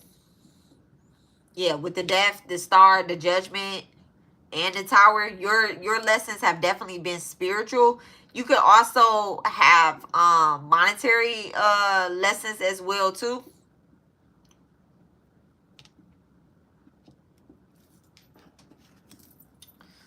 The Five of Swords, losses, all that is lost, all that is lost. It doesn't mean that you don't have anything left to gain, right? Four of Pentacles is in reverse, but we're going to look at it this way, right? Money improvements coming out your way. So you could have lost the pretty penny. I think I said you have monetary influences here. You could be meeting a woman, you could be coming in contact with a woman that basically has more money than you. But you're very high ranked spiritually. You're very high ranked spiritually. Strength card could be a Leo. And then the Four of Cups. So you could be seeing 444. And then you have the Two of Wands. Short journey, movement near water or whatnot. So you could be wanting to, you could definitely be like wanting to move away, maybe go countryside or whatnot. And even like going out there into the country or whatnot, you like, I don't even want to take this person with me. But I feel like that person is going to be who kind of sets your whole, like set something else on fire inside of you. This is somebody different than you've met previously. This is somebody that prays with you and prays for you. They've been praying for you, divine masculine. And then you have a counselor, and then you have dependent. So you feel like, or you were always taught that you couldn't fully come into your power if you are depending on somebody for financial support. So that's where it comes into play with you knowing who you are. Eighth house, getting rid of, and remember I said eighth house is about other people's finances.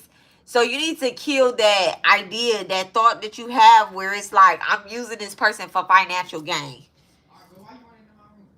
Because that's not really what it is. You're helping this person just as much as they're helping you. You just need to forget about the monetary part. When I pulled the card, like, what was that card? Forget about monetary, focus on spirit or whatnot. That card came out in reverse. So it's like you're steady trying to make this about money. Steady about money, money, money, money. So I feel like, you know, divine masculine, if you're trying to manifest something, maybe you need to talk to this feminine that's in your life. Okay? This person could be near or far from you or whatnot, but towers have happened around you because you're not emotionally connected to a particular person, a high level soulmate. You get what I'm saying?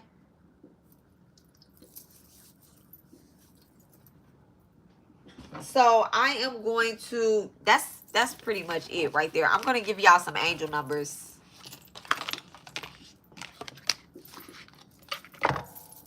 Can I have 3 angel numbers for divine masculine? For the divine masculine. Can I have 3 angel numbers for divine masculine?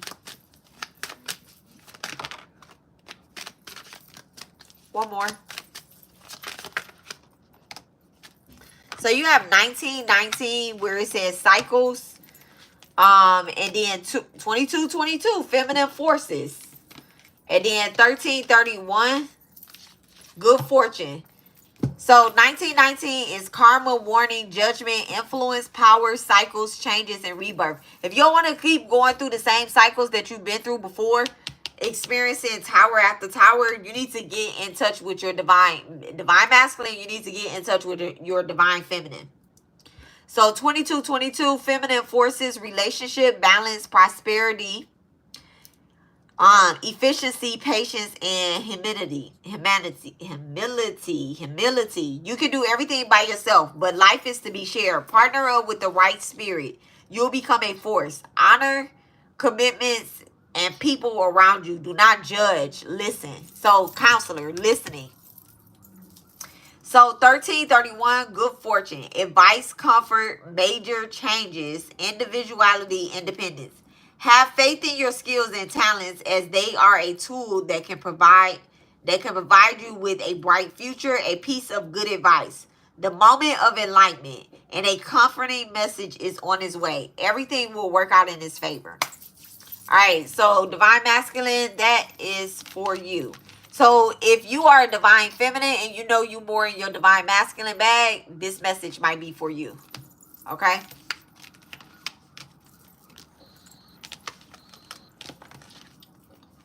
So thank you so much. So let's get our divine feminine reading.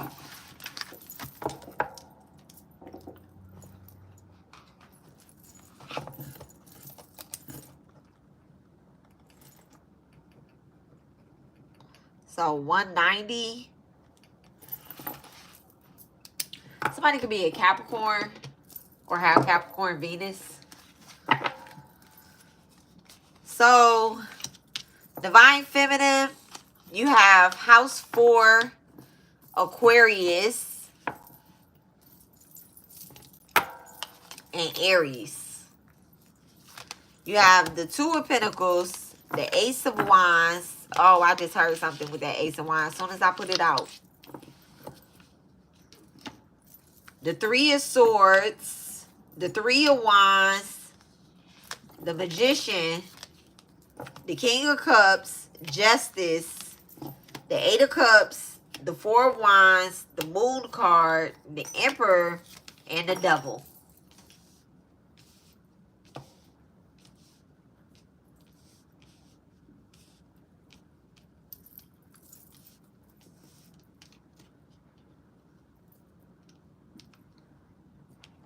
So first thing I want to say is you have a lot of masculine energy out here. And what I was going to say when I dropped that Ace of Wands card was I don't even want to look at these cards yet.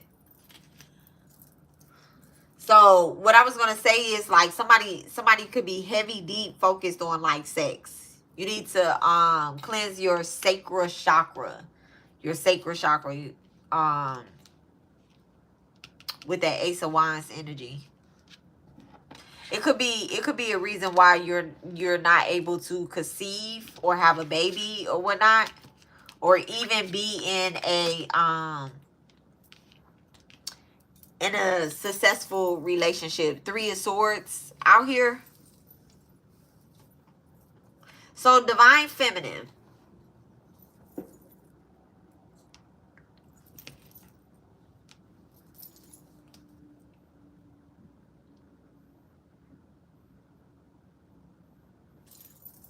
Divine feminine.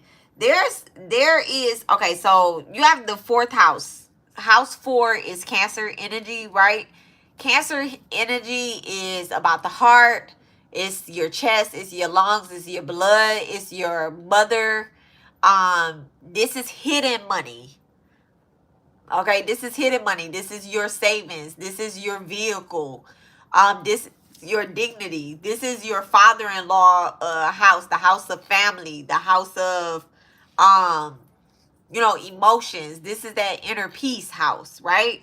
Then you have Aquarius, right? Aquarius is over the 11th house. You can have Aquarius in the 4th house as well, or you can have Aries in the 4th house, divine feminine. So Aquarius is originality, philanthropy, progressive imagination, right? This is your wishes, your dreams, your goals, what you strive to be, your social life, okay? All benefits, all right? All benefits, health benefits, social benefits, society benefits, social benefits. Did I say social? I think I did. Okay, so then you have Aries, independent, bravery, and passion. Aries is over that 1st house. That's how you show up. That's your physical aspects. Somebody could be very beautiful on the outside. And I'll just leave out like very beautiful on the outside. But this devil energy at the end, it throws me off. Because what you're holding on inside is something completely different than what you're projecting on the outside. And this is here with this magician as well too. So I feel like, first thing I want to say is that divine feminine, there is a masculine that sees you as fucked up as you are. That sees you as fucked up as you are and wants to be in union with you. You get what I'm saying? Like they want to come towards you. But there's something right here with this King of Cups and this Justice energy that I'm picking up right here. That it's like you have heavy burdens on you. They're also right here.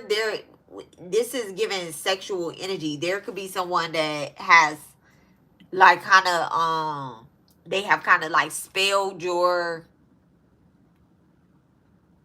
sacral parts, like your vagina or your penis or whatever the case is, right?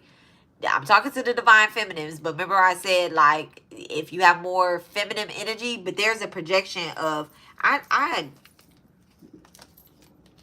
gonna have to drop these cards. 2 of Pentacles, the eight of Cups, and then it says fast. All you need is water. Remember I said something about getting pregnant, and then the 3 of Pentacles, right? The fear of failure and denial.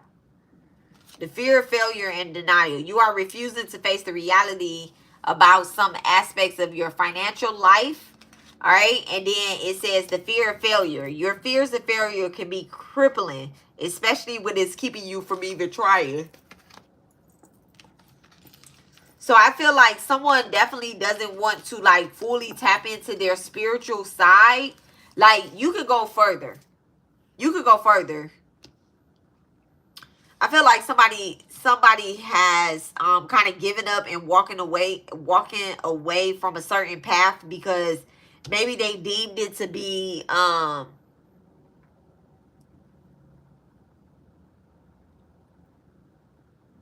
it's something with this justice card. Demonic. But the only way to clear this spell work that's put on you is to walk this path. Like, that shit crazy. Is to walk this path. The Eight of Cups, walking away. Walking towards enlightenment.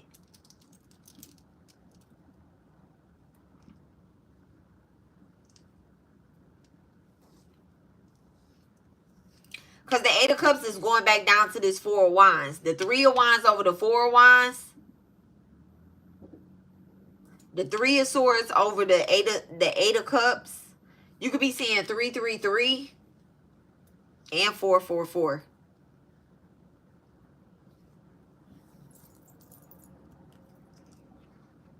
But it's a lot of hidden, divine feminine, there's a lot of hidden aspects that's on your end. Like, there could be a masculine that you entertained that was like kind of giving off the energy of being this emperor, being this divine masculine type of energy. But it's like, and you know what? Actually, you probably did this to them. You probably made them feel like they were this emperor energy, but really they're the devil.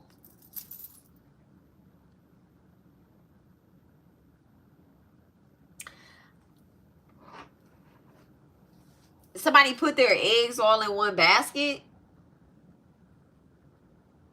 And they don't want to like let that go. They're very passionate about what they believe in or whatever the case is.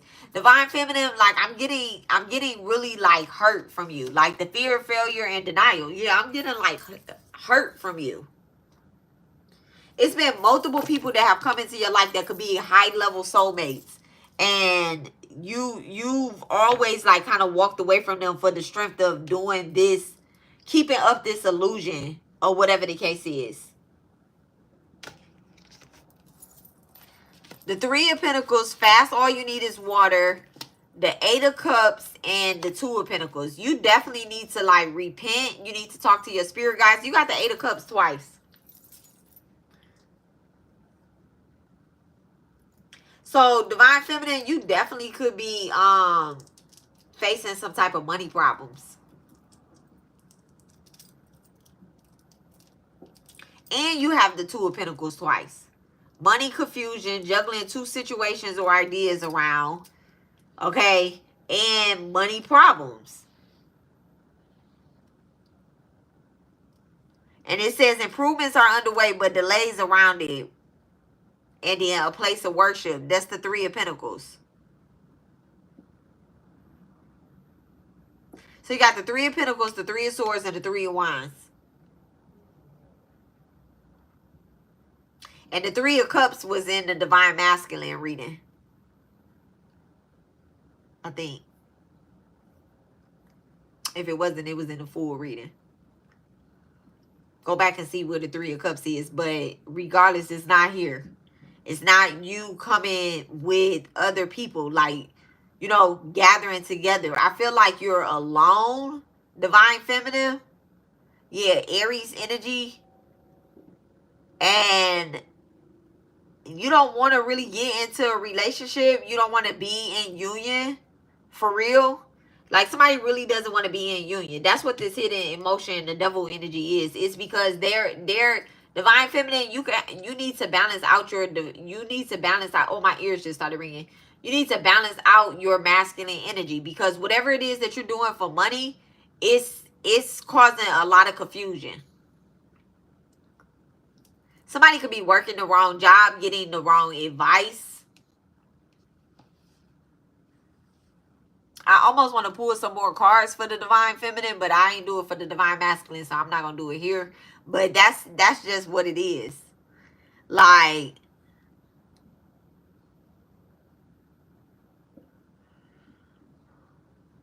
I just feel like you need to give yourself more grace. You need to have understanding to the things that you're experiencing. Like, there's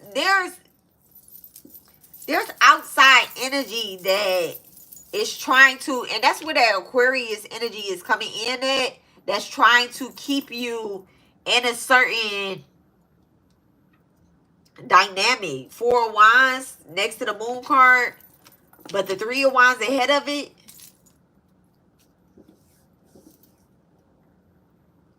Yeah, I really feel like some type of hurt here, and you're trying to mask it.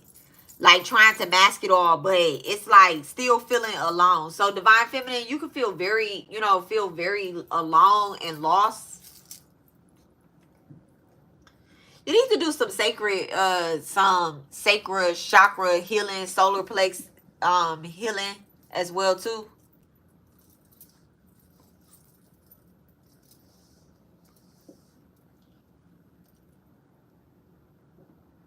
So that's it right there.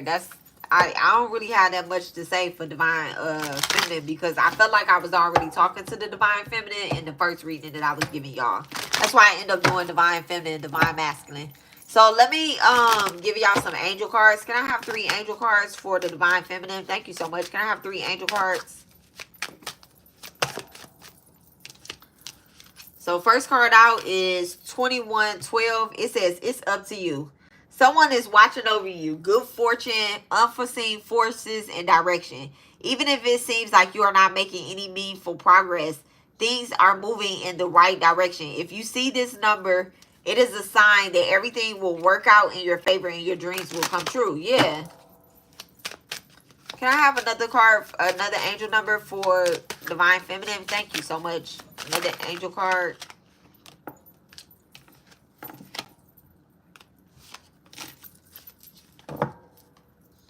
This shit right on time.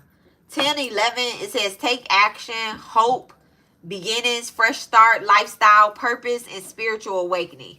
This is a call to action to move forward. So when I said doing solar plex healing, that's action. That's solar plex healing. So it says this is a call to action to move forward. The sooner you get going, the sooner you accomplish what you set out to do. Those with patience will eventually reap the rewards of their preservations. 1313, starting fresh. Encouragement, goals, foundation, and then creative ventures and communication. Step outside of your comfort zone. You're about to create something meaningful. All the skills and talents will bring you auspicious profits. Okay? Build your confidence and trust in your decision. Yeah. So that's really what it is. Fear, failure, and denial. Like, listen, Divine Feminine,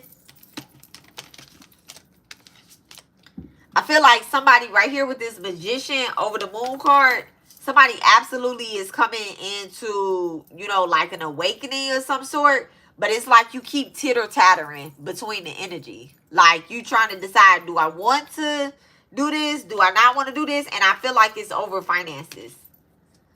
It's definitely over finances. Somebody could have a Capricorn South Node. In order to come out that Capricorn South Node, like your career, who you supposed to be, or whatever the case is, you definitely got to go towards that Cancer North Node energy. Yeah, Capricorn. That was the last card out. And 2 of Pentacles is a Capricorn Jupiter. So it's about expansion. Expanding those all around you. But this is a spiritual aspect. Remember, Jupiter rules Sagittarius. So you can have Capricorn in the 9th house.